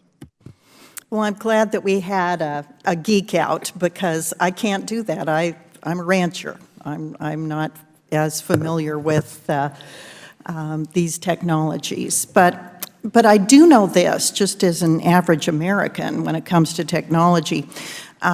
We do know that the Chinese government hires people to hack by day, and that those same hackers hack for hire at night. So there are people who are spending every single day in China, probably Russia, other countries, trying to hack into the computers of U.S. government officials. So security is a constant problem in this country, especially for high elected officials or appointed officials. And I do know this, that encryption can be used to help prevent that dual authentication processes can be used to help prevent that kind of hacking. So, Mr. Cooper, are you telling me that there was no dual authentication, no encryption, and the Secretary of State had no protection of our secrets when we all know that efforts are being made to hack people just like her in government? I unfortunately cannot provide you with the details of what the specific security functions were on the server. I know that there were security functions on the server, and they evolved over time, essentially as technology evolved over time, and there were different things that were available and considered at different junctures. I would certainly agree with you that this is something that we should all be concerned with. And I saw this again as there's a need to, yes, protect the privacy of individuals and their personal lives using their email. We also know that as members of Congress, we just know that if we travel to a foreign country and we have a device with us, especially to Russia, they tell you to wrap our devices in aluminum foil so there's no transmission. And I've seen televised examples of Secretary of State Clinton using her electronic devices to communicate while she's running all over the world. And now that we know that these servers and devices were scattered around in her home and that there was some sort of management of documents in Colorado, how can people like me assure the American people that the information that was on those emails, and that some of which has been destroyed and is not available to us, is not being sifted through, even as we speak, by Chinese hackers and Russian hackers. And what security does our country have by virtue of what looks to me like some pretty lackadaisical attitudes towards sensitive data, top secret data, confidential data? First, allow me to say I'm not an expert in computer security. I understand some of the concerns you've expressed from things I've read in the newspaper, but I have no expertise in that area. Second, I had no knowledge of the content and could not verify that what the content was on this equipment. And third, I also have no specific knowledge in which countries Secretary Clinton chose or did not choose to use her devices. Mr. Chairman, I yield back. And before you yield back, if you'd yield to me for a second. I yield to the chairman. So, Mr. Cooper, A, you get huge brownie points from the committee for showing up and having the guts to actually answer questions. We're very grateful for that. I'm also very grateful for your candid nature in expressing the idea that you don't have the expertise to answer those questions as thoroughly as possible. The problem I have, again, I believe you're doing the best you can, at least based on what the testimony I've heard thus far. Here's the problem. It's you, Mr. Cooper, with no experience, no dual authentication, no encryption, up against the Chinese and the Russians. Who do you think is going to win that one? That's what scares the living daylights out of us, is because the cavalier nature in which this was set up in some of the nation's most sensitive and secure information. That's the concern. We're now going to recognize the gentleman from Vermont. That wasn't a question. We're now going to recognize the gentleman from Vermont, Mr. Welch, for 5 minutes. Thank you very much. I'll have a few questions and a bit of a statement. Mr. Chairman, you're a good chairman, doing a great job, but I disagree with you about the excessive, in my view, focus on Hillary Clinton. I want to give a little perspective here. Legitimate investigation, but we had the FBI. We had Mr. Comey, who has an unimpeachable record of vigilance as a prosecutor, who calls them as he sees them. He went through every single thing, every single email, and he came to the conclusion that there was no criminal conduct. There is no evidence that, in fact, the Secretary's email had been hacked. And he says it's not even a close call. So whether that email should have been set up the private server, the Secretary has acknowledged that that was a mistake. There's a legitimate basis to inquire as to what happened. But we've done it. And the FBI's done it. And I have a feeling that a little bit of this has to do with something other than the emails, and it may have to do with something that's looming in November. Now, one of the issues that I have as I listen to many of the questions of my colleagues is that they're essentially asking the witnesses to try to disprove a negative. For instance, my friend from Wyoming was asking about the Russian and the Chinese trying to get into that email. They probably are. They're trying to get into every department we have, probably trying to get into the White House, trying to get into the Department of Defense and the Joint Chiefs of Staff. So that apprehension is well-founded. But there's no way any of us can disprove or prove that they have or haven't gotten into the email of the Secretary of Defense or the Secretary of State or the White House or any of the House accounts. So the repetition of the question that raises the apprehension that the Chinese or the Russians are making this determined effort to hack into accounts and focusing it all on Hillary Clinton acts as though that intentionality of the Russians and the Chinese doesn't apply across the board to anybody and everybody that's in government or may have access to some information that they'd want. So talking about Mr. Cooper having the guts to come in here, thank you, Mr. Cooper, but you can't prove or disprove any more than anyone else can whether the Russians have successfully penetrated anyone's email account, let alone Secretary Clinton's. So the whole issue here is a repetition of an initial assertion that somehow, some way, not only did Secretary Clinton make a mistake by having a private server, but that the insinuation is that she actually jeopardized secrets. And there's a memory gap here because this committee is the one that had Mr. Comey in here, and he sat here for I don't know how many hours, but he answered every single question that every single member had. And that exhaustive investigation that Mr. Comey and the FBI did demonstrated that there was no evidence of either a criminal violation, and he found no evidence that the emails had been penetrated. So that's really the basis upon which a lot of us believe that this committee, and it's a great committee, all of us are proud to serve on it, is playing a role that's beyond oversight and investigation, is kind of advocacy in creating a sense of alarm among the American people as to whether something that is valuable information has been taken. Do you have any indication, Mr. Cooper, that any secret information has been taken by the Russians, the Chinese, or any other actor? I have no indication. I simply refer to the FBI report and their findings. All right.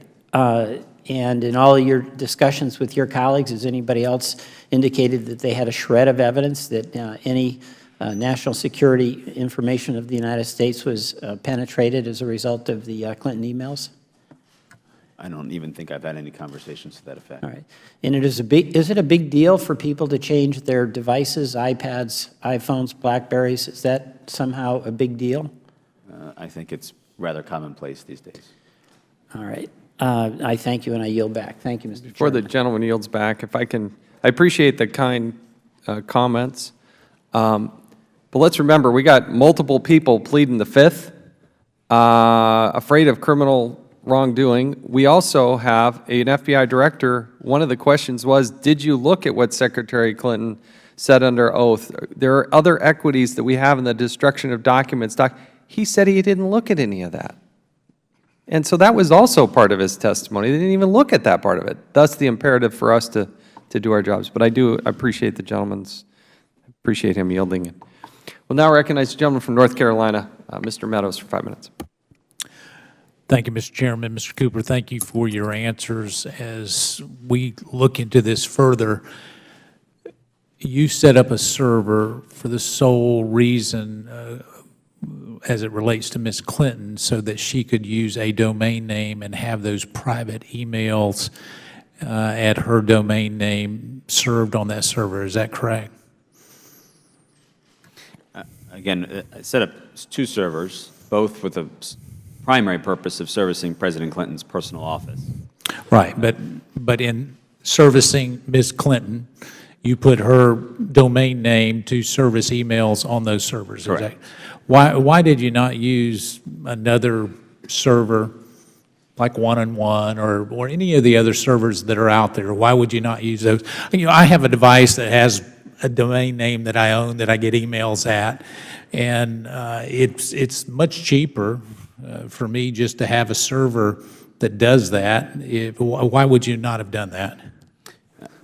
First, we had this solution in place, so it was certainly an option, and considering other options. I think that there were some appeals to this in that the data was contained in one place. We knew where it was contained. It was physically in a secure location.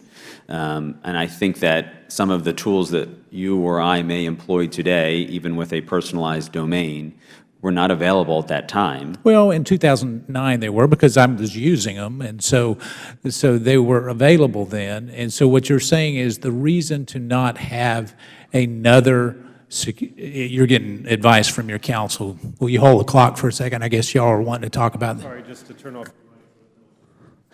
So the other aspect of this, Mr. Cooper, is you made a conscious decision to put her email address on this server to keep it from being viewed by other people that might have a server like One-on-One or anybody else?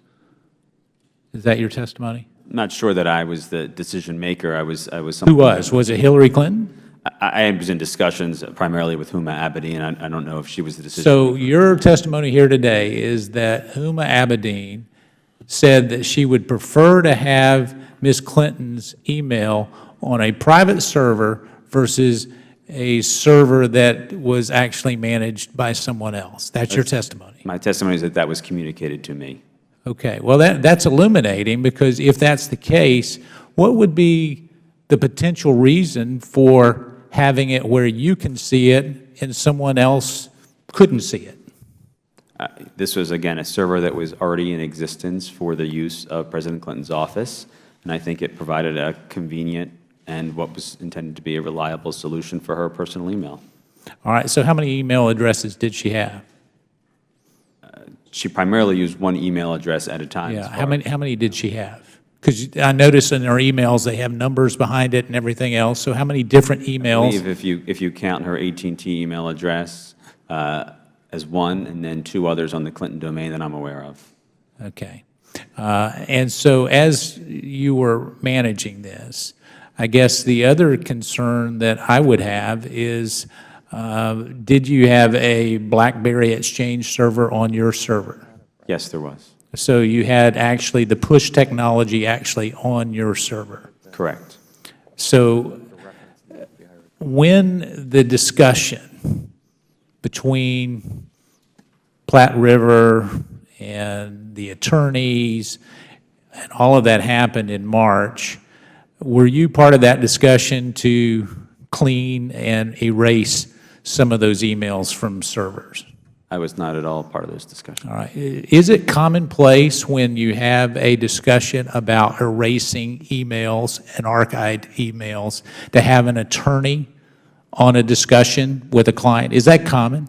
I mean, I was in business a long time. It never happened with me. That's not something that I have the ability to comment on. Well, you have an ability to comment on it. You may choose not to. I have no opinion on that. Well, have you ever been part of a conversation to erase emails where there's been an attorney there to advise you on the advisability of that? Have you personally? Yes or no? I personally have had no experience in that situation. Okay, all right. So let me finish. You said that you're paying for your attorney's fees here. Correct. Have you ever been reimbursed, or have you ever had any potential reimbursement for fees, for attorney's fees, from anyone other than your own personal accounts? No. Do you anticipate any reimbursement? No. All right, I yield back. We'll now go to the gentleman from Georgia, Mr. Heiss, for 5 minutes. Thank you, Mr. Chairman. I want to begin by saying what I think is the feeling of many in this committee today, just how shameful it is that so many of our witnesses are no longer here. And frankly, the appearances, they could care less about our national security and are less concerned about defending our country than they are in either being absent or pleading the Fifth. And as was brought up earlier, they're willing to meet with and talk with others, those who had the potential of prosecuting them. Who knows what possible deals have been made in some of those discussions, but they refuse to meet with us, and begs the question, what in the world are they hiding? And so I want to thank you, Mr. Cooper, for your courage and your willingness to be here with us today and to provide some answers. It means a great deal to us. Did Secretary Clinton at any time have more than one device? I don't recall specifically her having more than one email device, though I have come to learn that at some point she had some iPad devices that she may have used simultaneously with the BlackBerries. So there is a possibility she had more than one device at a time? Possible. You have referred to yourself many times as not being an IT expert. At any time, did you consult cybersecurity experts when you were setting up her initial server? The initial server, we consulted with Apple and their business solutions program to set up that server. And of course, later we consulted with Mr. Pagliano for those purposes. Okay. And from any department or agency in the government, did you consult with at all? No consultations of that type. Okay. When you referred earlier to some of the hacks that were taking place, the brute force and so forth, with some degree of regularity, did you report those hacks or potential hacks to the FBI or Secret Service or any other agency? As I mentioned earlier, when we first experienced some of the repeated failed login attempts, I reported them to the Secret Service. Okay. Did any of the, do you know if anything was done when it was reported? Did they come to investigate or search anything out? The Secret Service reviewed some of the logs from the server and made some recommendations to Mr. Pagliano about the possible origins of those failed logins and some techniques he might use to mitigate that problem. Did any of the, be it agencies or other cyber security experts, express any concern over this being a private server or use of private emails? Not directly to me. So even when they came and did some investigation and some research, that question was never brought up to you? Correct. How does BleachBit work? Are you familiar with that? I'm not familiar with that. Well, it seems to me, Mr. Chairman and Mr. Cooper and everyone in this room, and everyone in the country for that matter, I mean, we know how absolutely dangerous it is, the potential dangers of information getting in the hands of our adversaries. And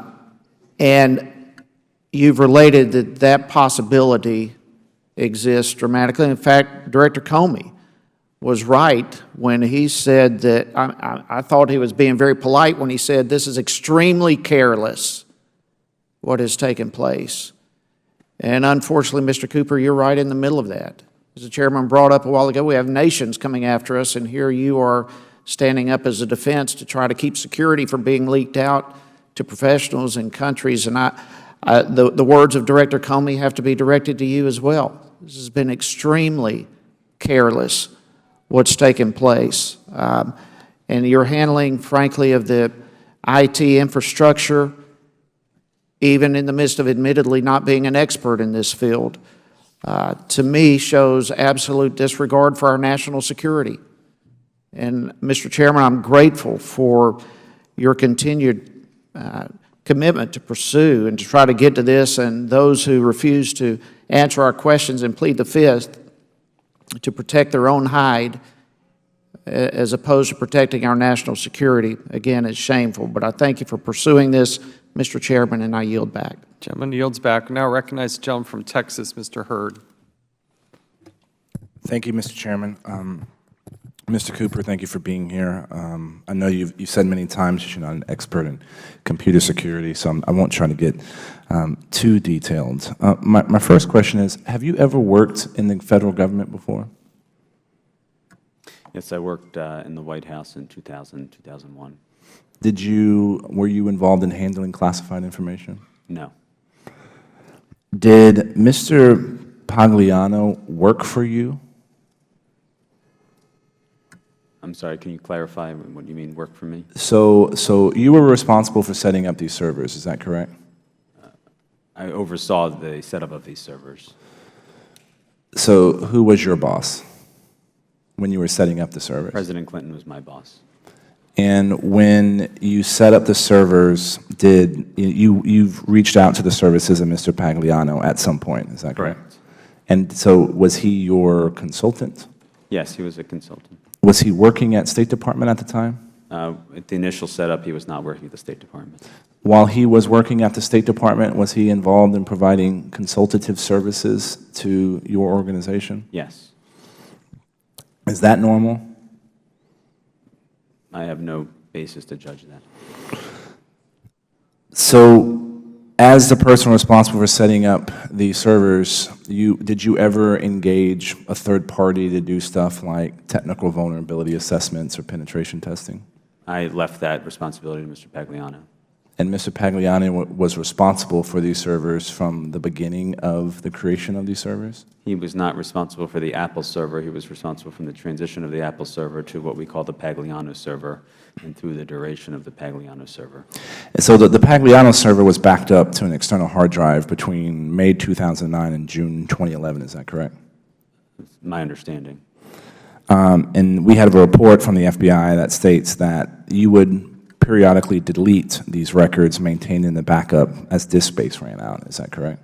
I have no knowledge of how that procedure operated. So you weren't responsible for that part? Correct. Who was? Mr. Pagliano. So when the decision was made to set up an independent server, were you involved in that conversation? I know you were talking about this briefly with my colleague from North Carolina. Yes. And why was the decision made to not use a commercial service versus doing something yourself? Again, the initial setup of both servers was in consideration of a small group of users from President Clinton's office. This was a solution that we felt was an appropriate solution that we were trying. As you can tell by the fact that we transitioned pretty quickly from the Apple system to another system, we were moving to a more robust piece of equipment. So you've said yourself, at some point, did you raise your hand and say, hey, guys, I don't have the technical expertise to do this, maybe we should have somebody else? I was never in the position to be the technical expert on either server. So there's been a lot of conversation about whether or not this system has been hacked and brute force, you name it.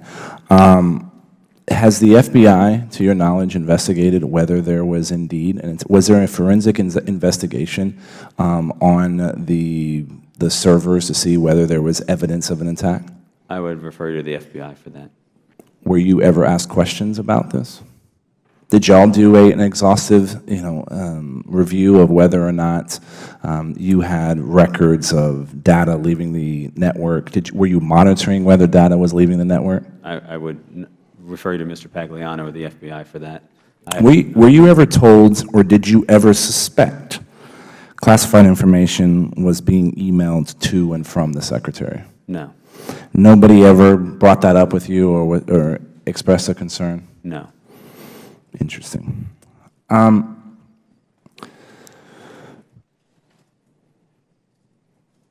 Do you think that common practices for good cyber hygiene was used in the development of these servers?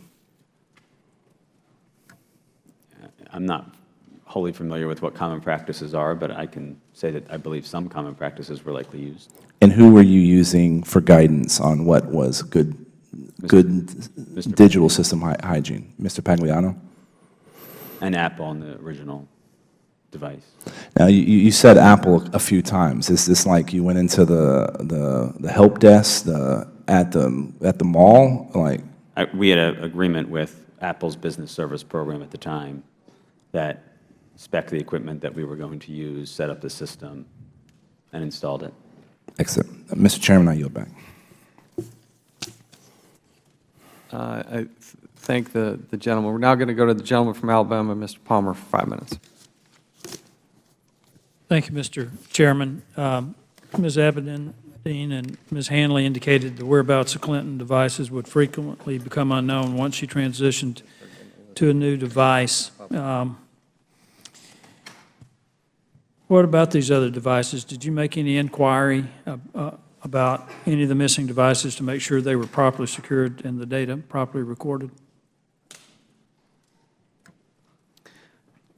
I can say with some certainty whenever there was a transfer from one device to the next, there was always the goal and the process to transfer all the data from the previous device to the new device. You're specifically, I believe, asking about what happened to the devices that I know that I personally did not dispose of. I can't speak to that. I believe that I may have asked those who were in the process of doing that for Secretary Clinton to also properly dispose of them by rendering them So usable. you were responsible for setting up the servers and these devices. Is that?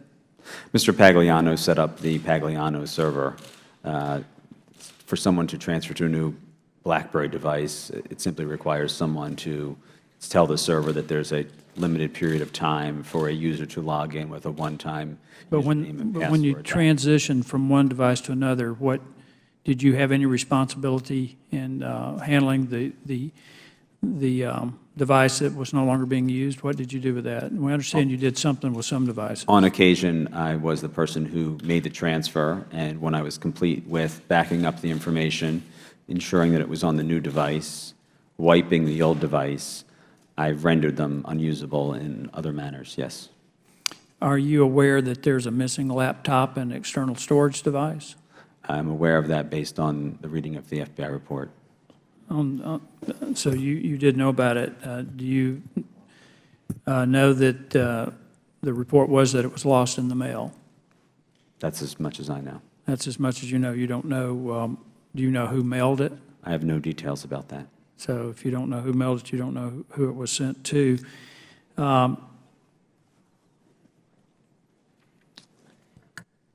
You are, as Mr. Heiss pointed out, aware that Director Comey described Mrs. Clinton's use of a personal server and her handling of classified material as extremely careless. You were aware that he said that. You read the FBI report. Yes, I'm aware of the report. In your handling of Mrs. Clinton's servers, did you have any concerns that her use of a personal server and the use of outdated technology on her cell phones might be a problem? I viewed her use as personal use of a BlackBerry and of the server, and that we kept up to date over a period of time. You've been around the Clintons for a pretty good period of time, haven't you? Yes. And you're aware of the highly sensitive material that Mrs. Clinton, as Secretary of State, was handling, that would pass through her communications devices and her servers through her email. You certainly had to be aware that there was sensitive information. If I was generally aware that Secretary Clinton encountered sensitive information, sure. How that was transmitted to her was not something that I was specifically aware of. But in your disposal of these devices, and you said you made sure they were wiped, and you took other measures to dispose of them, did you receive any instructions or any training about making sure that the data on those systems were properly recorded? Did anyone talk to you about that? I had no specific instructions around that. Would you consider your handling of these devices as possibly careless? And I ask you that, and I think you've been a good witness. I appreciate the fact that you stayed. But in listening to Ms. Lummis' questions and your lack of knowledge of some of the cyber technology, the cyber protection technology and things like that, my concern is that it's almost an atmosphere of indifference. And I really hope that's not the case, because this is not, although some of our colleagues on the other side of the aisle try to make this about her candidacy, it's really about our national security and how we handle things going forward. And that's the great concern, I think, really the prevailing concern that this committee has, is that we make sure that we don't put our national security at risk, we don't put our intelligence officers at risk. And that's my big concern, and particularly with this missing laptop that apparently no one's made an effort to recover. I thank you, Mr. Chairman. I yield back. Thank the gentleman. Now recognize the gentleman from North Carolina, Mr. Walker, for 5 minutes. Thank you, Mr. Chairman. I'd like to start just by making a couple statements. A lot of times we're hearing some back and forth of really who to believe. So I found it interesting that I believe there's 3 different times today that our friends to my right have not been necessarily truthful in some of the accusations they have made. Number one, I believe that one of the members talked about this as some kind of relentless pursuit of Republicans trying to damage Secretary Clinton's presidential chances or hopes, and at the same time, this is some kind of photo op Well, let me remind everybody, if we could just pause for a moment and remember what Director Comey said.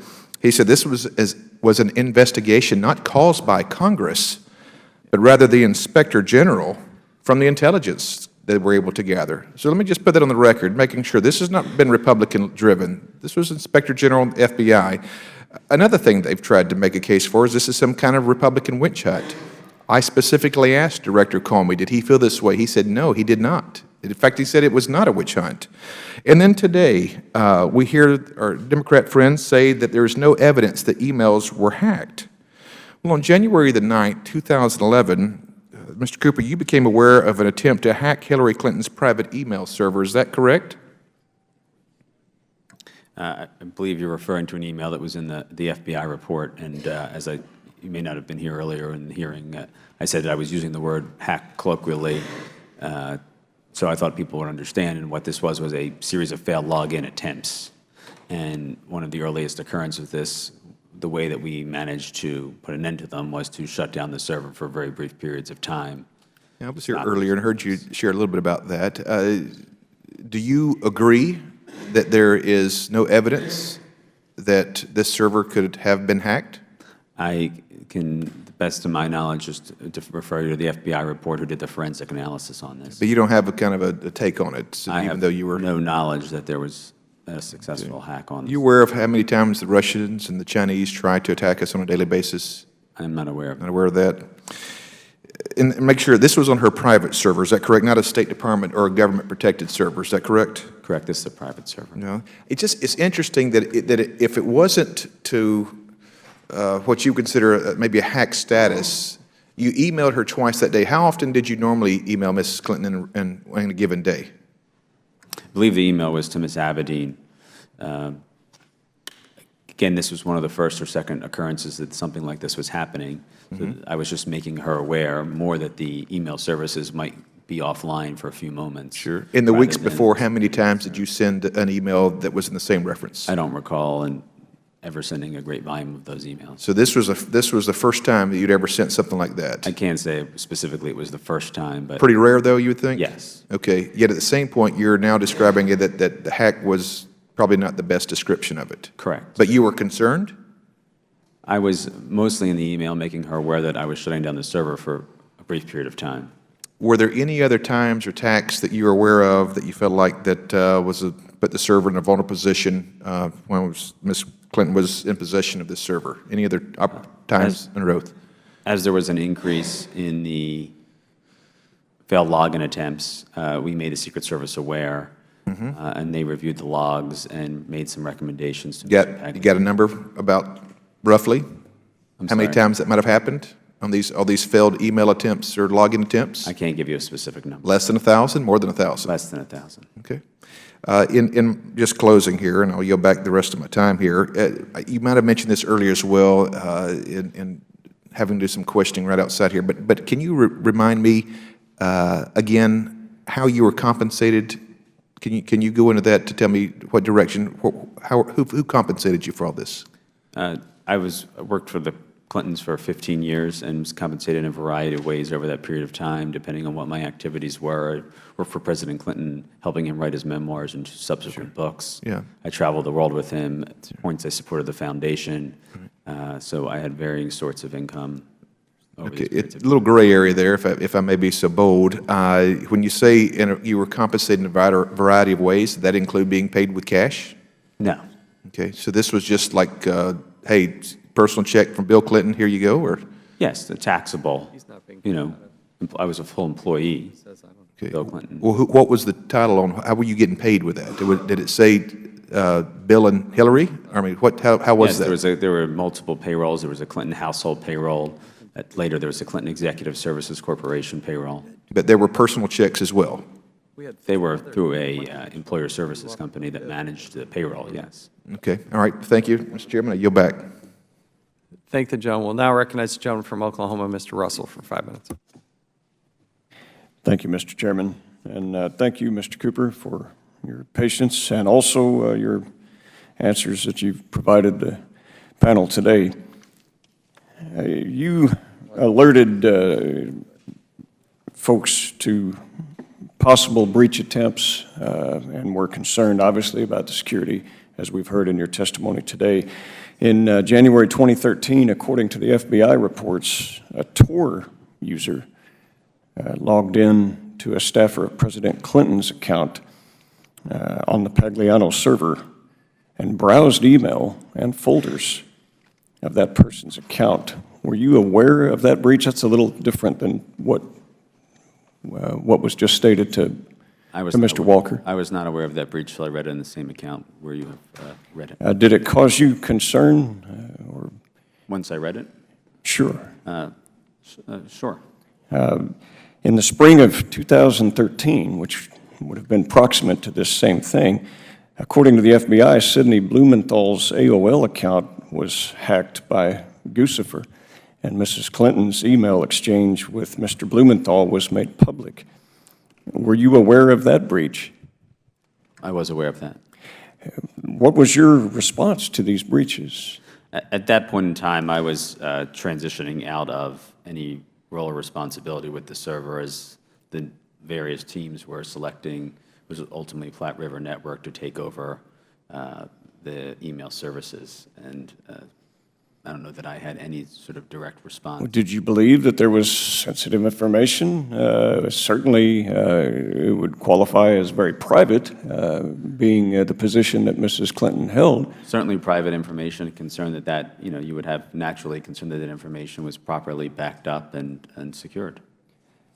And the FBI reported finding email marked secret on the PRN server, and you assisted with the transfer of data to the PRN server. Were you aware of secret or sensitive emails on the servers you worked on? I did not actually assist in the transfer to the PRN servers, and nor was I. Even with the missing laptop, which you didn't lose, but apparently it got lost after PRN received it? Yeah, I have no knowledge of that. But you did have knowledge of providing a laptop to do the transfer? Provided a laptop instruction on how to download emails, yes. Now, Mr. Cooper, you conveyed to, I believe it was Mr. Meadows, and we appreciate the insight you've given us, that Huma Abedin assisted in arrangements on the use of the private server when all of this was being set up. Is that correct? Yes. Did you create, or did Huma Abedin or Cheryl Mills or Jacob Sullivan have a user account on the private server? Huma Abedin had an account. Huma Abedin did have an account. And Mr. Cooper, are you aware that in the FBI report it states on page 10 that Mrs. Clinton's immediate aides, to include Huma Abedin, Cheryl Mills, and Jacob Sullivan, told the FBI that they had no knowledge of the existence of a private server until after Mrs. Clinton's tenure at State? But that would have not been true, would it? I can't speculate on what their comments were. Well, I know you can't speculate on what their comments were, but you just stated that Miss Abedin knew of the server, she had an account on the server, so how is it possible that she could not have known about a server while Mrs. Clinton was at State? I can't speak to her recollection of when she knew, but she was, I can tell you. But that would be contrary to the facts, wouldn't it? I can just tell you that I know that she had an account on the server and she was aware and using an account on the server. At the time that Mrs. Clinton was there. Okay, thank you for establishing those facts for us. We appreciate that. And BlackBerries, we know that there was preferences on functions and systems and going back and forth, a lot of different devices. And we also know that there was one BlackBerry that was provided from State, but they sent it with a warning that, look, all of this could be Freedom of Information Act, therefore, go in with this understanding, and so they elected to not use that BlackBerry. There were other BlackBerries used associated with the server, which we've determined. How were they obtained? Were they third-party obtained? Obviously, it wasn't through State because there was only one that we know about. Maybe there were more. I can't speak to them being obtained by the State Department. I have no Okay, were they obtained through third party, or how were they obtained? BlackBerries were typically, to the best of my recollection, just obtained from the service provider AT&T, who we had account with to service those phones. Okay, so they weren't obtained by third party like eBay, Amazon, something of that nature? Not to my knowledge. Okay. All right. And with that, my time has expired. Thank you, Mr. Chairman. Mr. Chairman. Just one question of the gentleman. You said that he said that there was a email marked secret, and we just wanted to know what that was, because we never saw that. I'd just like to see the document. I'll let you work that out with Mr. Russell. I will now recognize Mr. And I want the Rothman. record to be clear if it's not one. All right.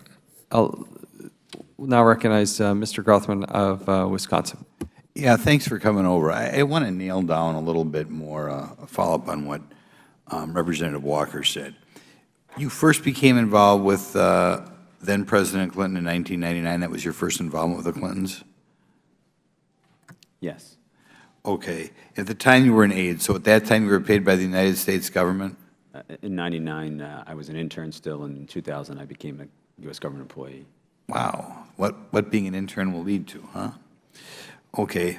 And then when President Clinton left office, from then until today, you say you worked for the Clintons.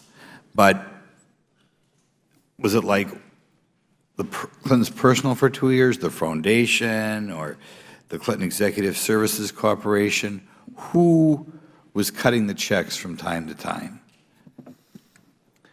The organizations evolved over a period of time, as I think was only natural as different parts of the operation grew and shrank. For a period of time, I was in the transition office from President Clinton for the first 6 months out of office. I then worked for him in support of his efforts to write his memoir for almost 4 years. Okay, so then it was Bill personally? A combination with the book publisher. And then following that, worked on what was the Clinton household payroll for a series of years. Okay. Could you get us a list, just because I want to kind of see, you know, where you were involved in the thing? I hope it's not too much bother. From when Bill Clinton left office until today, who were you working for? See what I'm saying? Like who when you get the W-2, was Sure, usually... and then when I left in 2013. Right. Were you getting like W-2s or 1099s, or how do they do this? Yeah, I can have my attorneys prepare something for you. Yeah, I'd like to have that. Next question. When you interacted with the Clintons, did you usually hear from Bill directly, Hillary directly, Huma?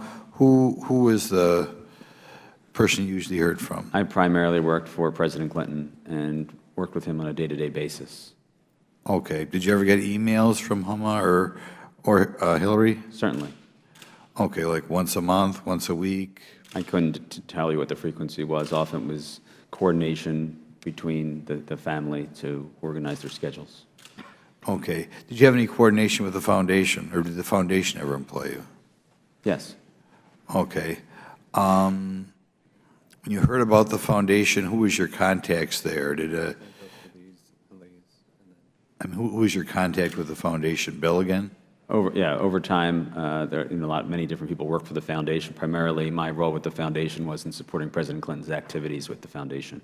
Okay. Did you ever hear from Huma or Hillary about the foundation? At varying times, they participated in foundation-related events over the lifetime of the foundation, from when we left the White House through the time period. When did the foundation kick in? I can't remember when that thing began. Officially, the foundation was launched as we were leaving the White House in support of the Presidential Library, and developed programs over time from that period. Before it became the charitable institution it eventually became. Correct. Okay.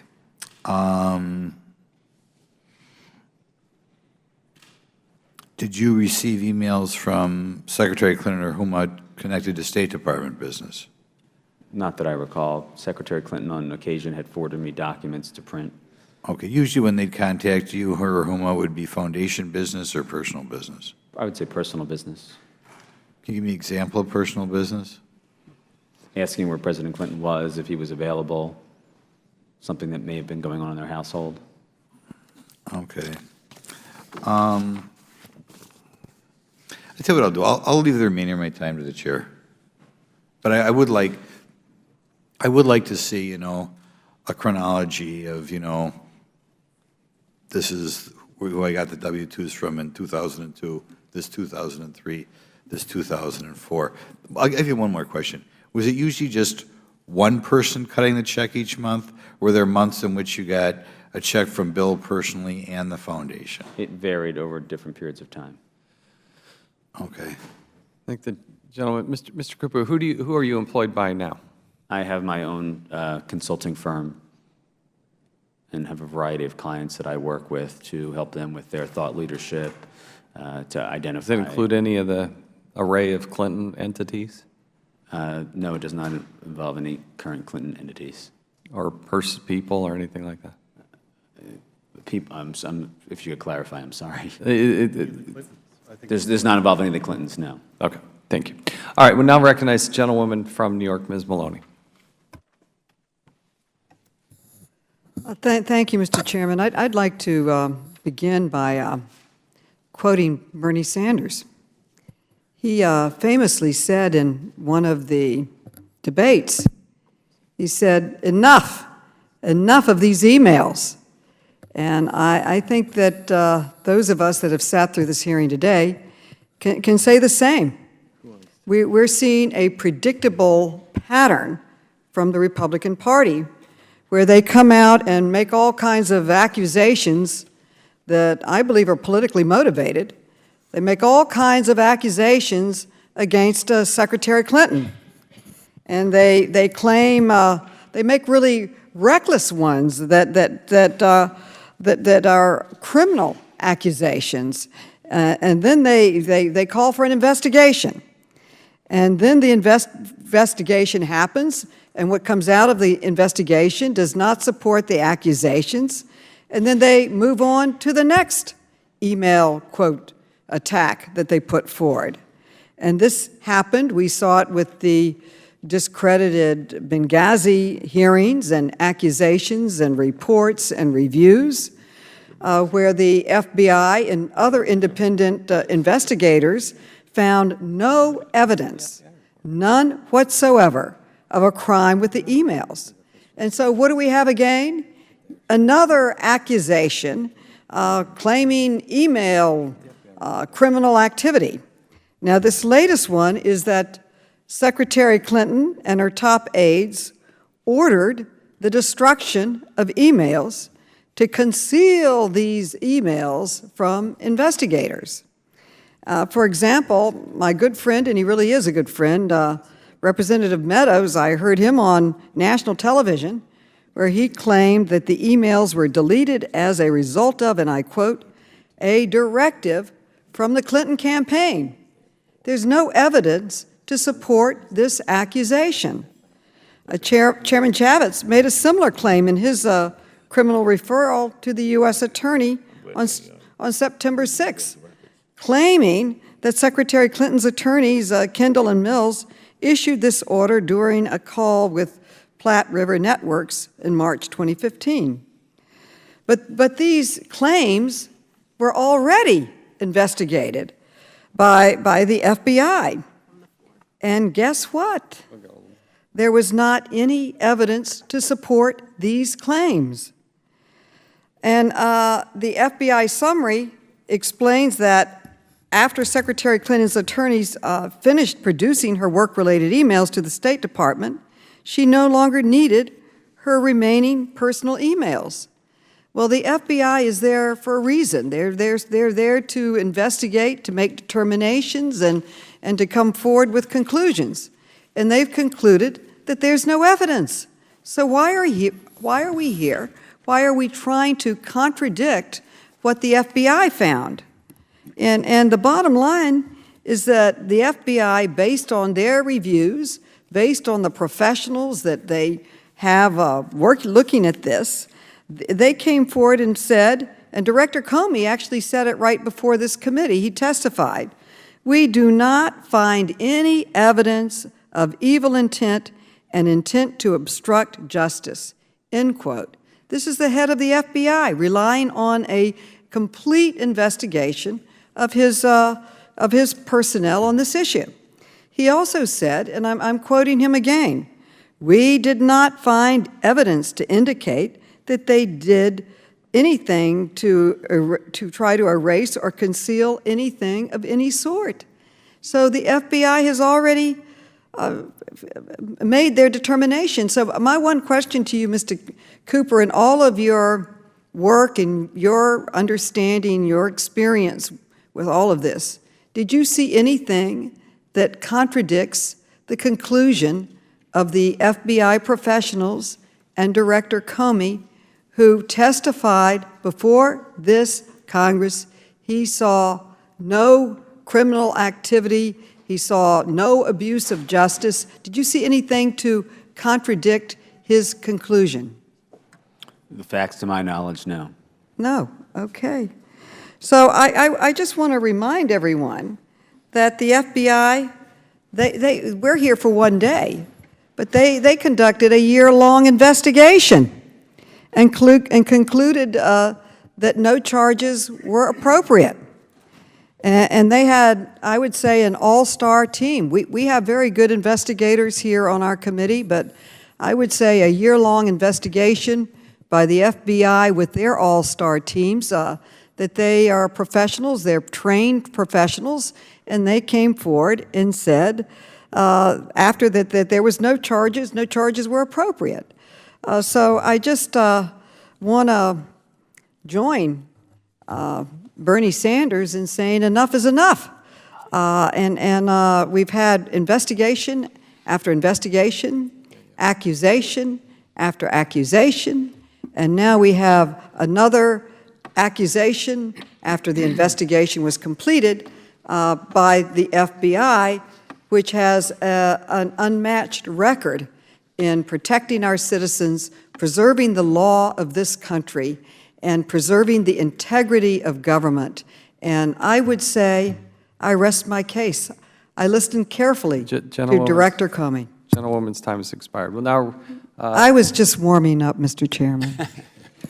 the gentlewoman is yielded back. We'll now recognize the gentleman, Mr. Smith, who's the chairman of the Science, Space, and Technology Committee. We're pleased to have him use seat on today, and we're thankful for the close working relationship we have with the committee. We now recognize him.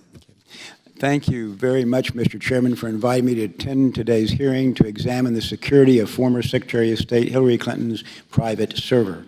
Secretary Clinton's unique server and email arrangement is of particular importance both to your committee and to the Science, Space, and Technology Committee.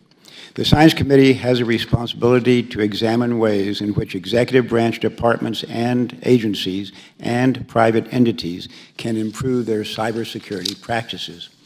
As part of the Science Committee's ongoing investigation, I have issued subpoenas to 3 of the companies that performed maintenance and security work on Secretary Clinton's private server. 2 of the companies who received lawfully issued subpoenas for information related to work they performed for former Secretary Clinton, Platte River Networks and SecNap, Inc., have refused to produce responsive documents. Both companies have purposely misinterpreted the plain language of the subpoena, and both companies have stated that they do not have responsive materials, which is demonstrably false.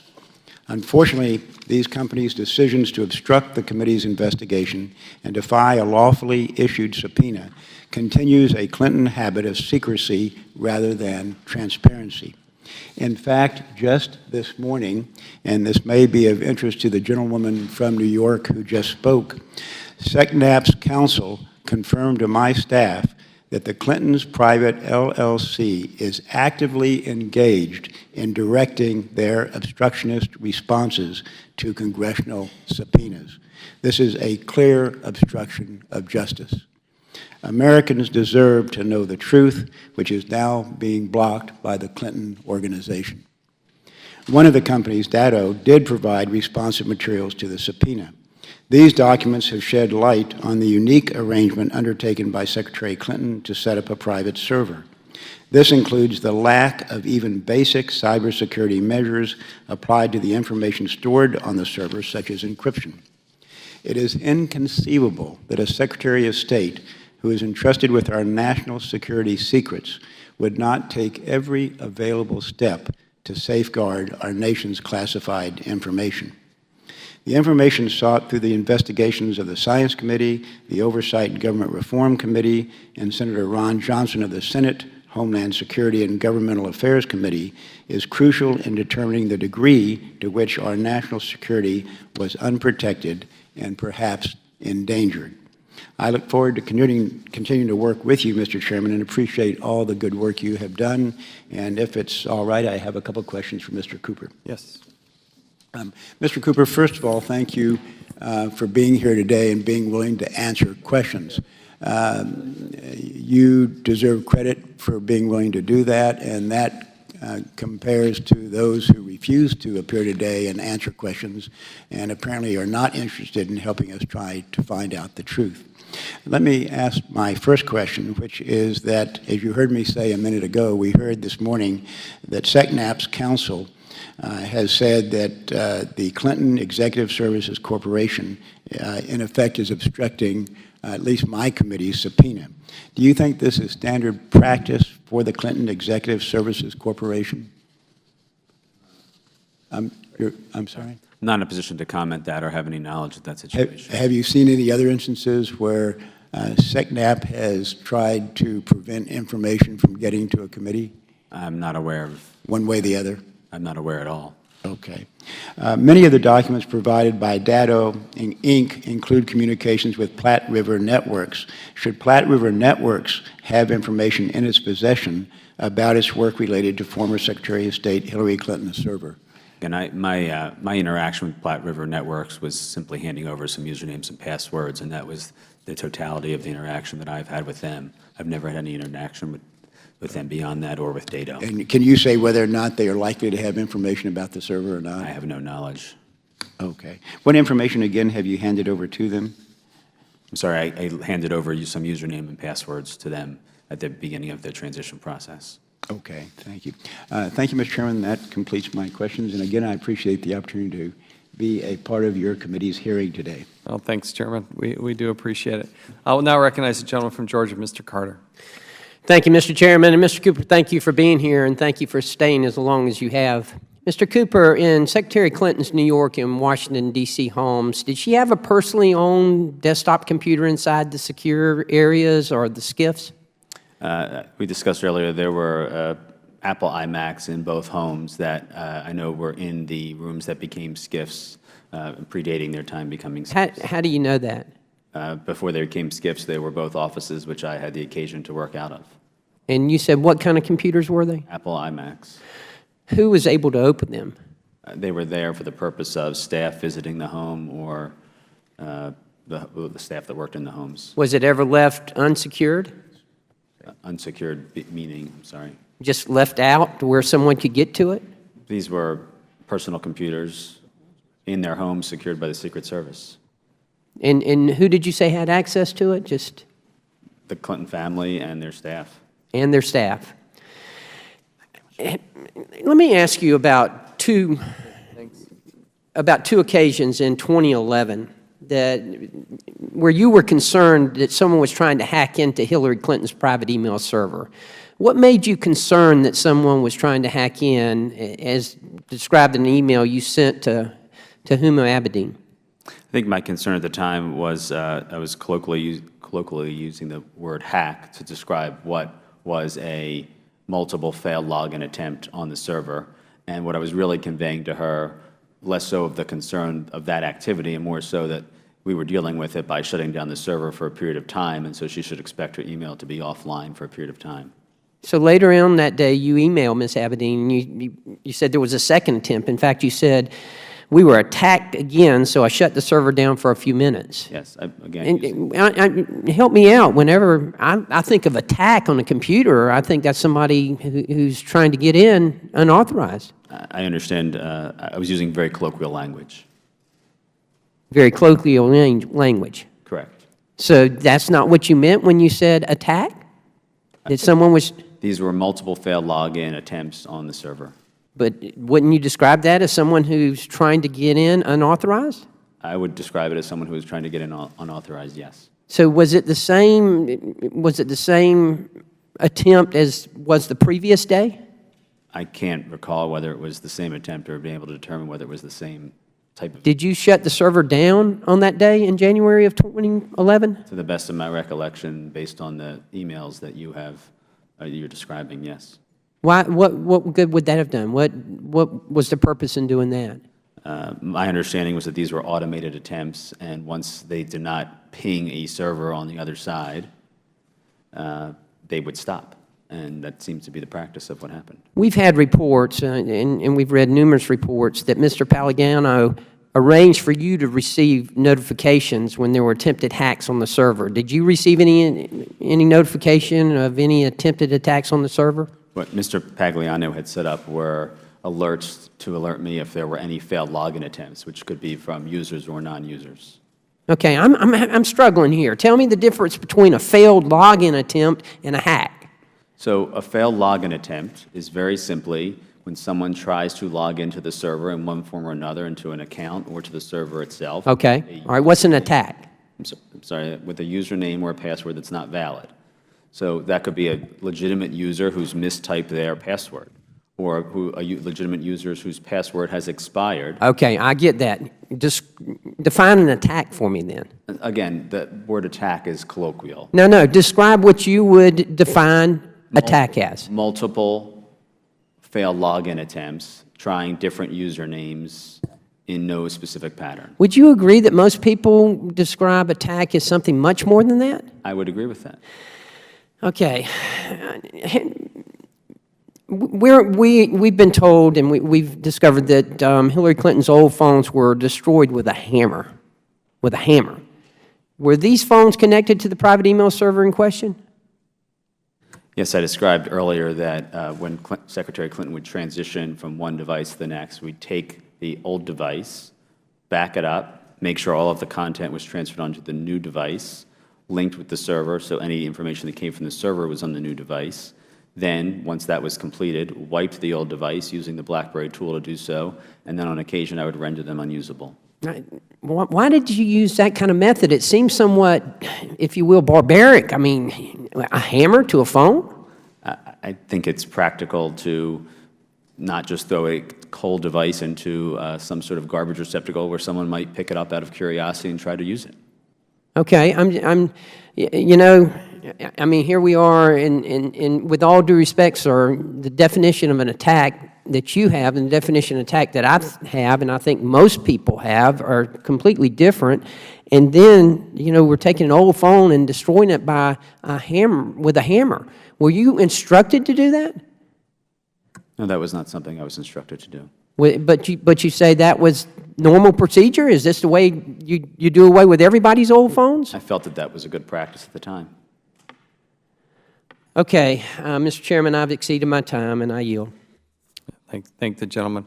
A few other questions as we conclude here. And again, I give you great credit for being here and answering the questions. I do appreciate it. Why were there no backup images prior to June 23rd, 2013, made available to the FBI as part of their criminal investigation? That's not something that I have knowledge or insight into. But I mean, you and Mr. Pagliano were running this ship here, so why were there no backup images? Technically, Mr. Pagliano handled that component of the server, and I was not managing the backup. The FBI report states that the so-called Pagliano server was backed up to an external hard drive between May of 2009 and June of 2011. Is that your understanding? It's only my understanding from reading the same report that you have read. The report further states that you would periodically delete the records maintained in the backup as disk space ran out. Is that correct? And I was not the one responsible for those deletions. I refer you to Mr. Pagliano. You didn't do any of those deletions? No. Was there any consideration to get a backup or external hard drives? I believe at one point we upgraded the backup system that was attached to the server. So rather than backing this stuff up, you just went ahead and deleted it? I was not the one responsible for or doing any deletions. The FBI was unable to locate or procure any of the 13 mobile devices used by Secretary Clinton during her tenure. Are you aware of the location of any of these devices? I'm not aware of the location of any of those devices. Secretary Clinton, did she ever use the computer that you set up for her? The computers that were in their homes? Yeah. I can't say specifically whether she ever. You never used saw those her? Did she know how to use the computer? I don't know that she did or used those computers. So you bought a computer, set up the computer, but you never saw her use it. I don't believe I ever saw her use the computer. And who had access to this computer? She has household staff in each home, and I think her personal aides who would come to her house before or after she traveled, who would predominantly, to my knowledge, use those computers to print off, clips and briefing materials. And they could access that when it became a SCIF? I don't know if that was the situation. Well, you were there. I mean, you're in the household on a regular basis. Did you ever use it in the SCIF? I don't remember using those computers once they were in the SCIF. There was a separate computer that was not in the SCIF in the home in Chappaqua, which was regularly used for basic printing purposes. And would it print her emails? I can't say to know that it would print her emails. I'm sorry, the what? I don't know that it printed her emails. Okay, but did you ever see the computer in her SCIF? I've seen the SCIF, and I know the computer was in there, so it's hard to parse the time. You've been in the SCIF. From those rooms, which I've spent time in over many years. Right. Prior to them becoming SCIFs. You put a little qualifier in there. You tell me for 4 years you never went in that room? I can't recall a specific occasion where I walked into that room, but there may have been an occasion. I can't recall. So if you're talking to the secretary and she walks in that room, you stopped at the door and? I don't recall any specific situation of that type. All right.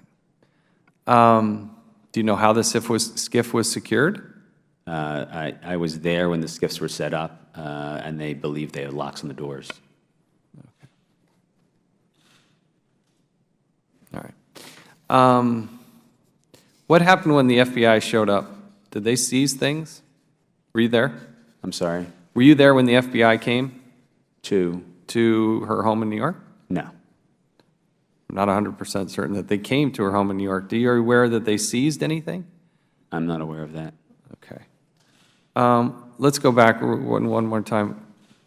The very same day that Hillary Clinton started her Senate confirmations is this very same day that you registered ClintonEmail.com and evidently set up the server, correct? That was the day, I believe, that we registered ClintonEmail.com. I'm not sure that that's the day we set up the server. Why that day? I mean, what was she doing 3 days before that? I have no recollection of where she or I were 3 days before that. Why not set up a Gmail account? I think the consideration was that there was an existing server used by President Clinton's small group of staff that provided an option for her to maintain a personal email address using that system. Did she have a personal email address before she got ClintonEmail.com? She was using an AT&T BlackBerry address up to that point, which had limited ability to retain emails or view them in any other way besides on the BlackBerry. Okay. We have some addition. Do you still advise Teneo Holdings? Yes, I still advise Teneo Holdings. Okay. Listen, again, I want to reiterate how much I appreciate your being here, subjecting yourself to questions before Congress. It's not a comfortable thing. I'm sure it's not something you set out early in life to do, but then nevertheless, the committee did call you, and you are here, and you've answered, you're attempting to answer all the questions, and for that, we're very much appreciative. It's the way the system's supposed to work, and so we're very grateful for that. Let me recognize before we recess here, Mr. Cummings. How's your business doing? Okay.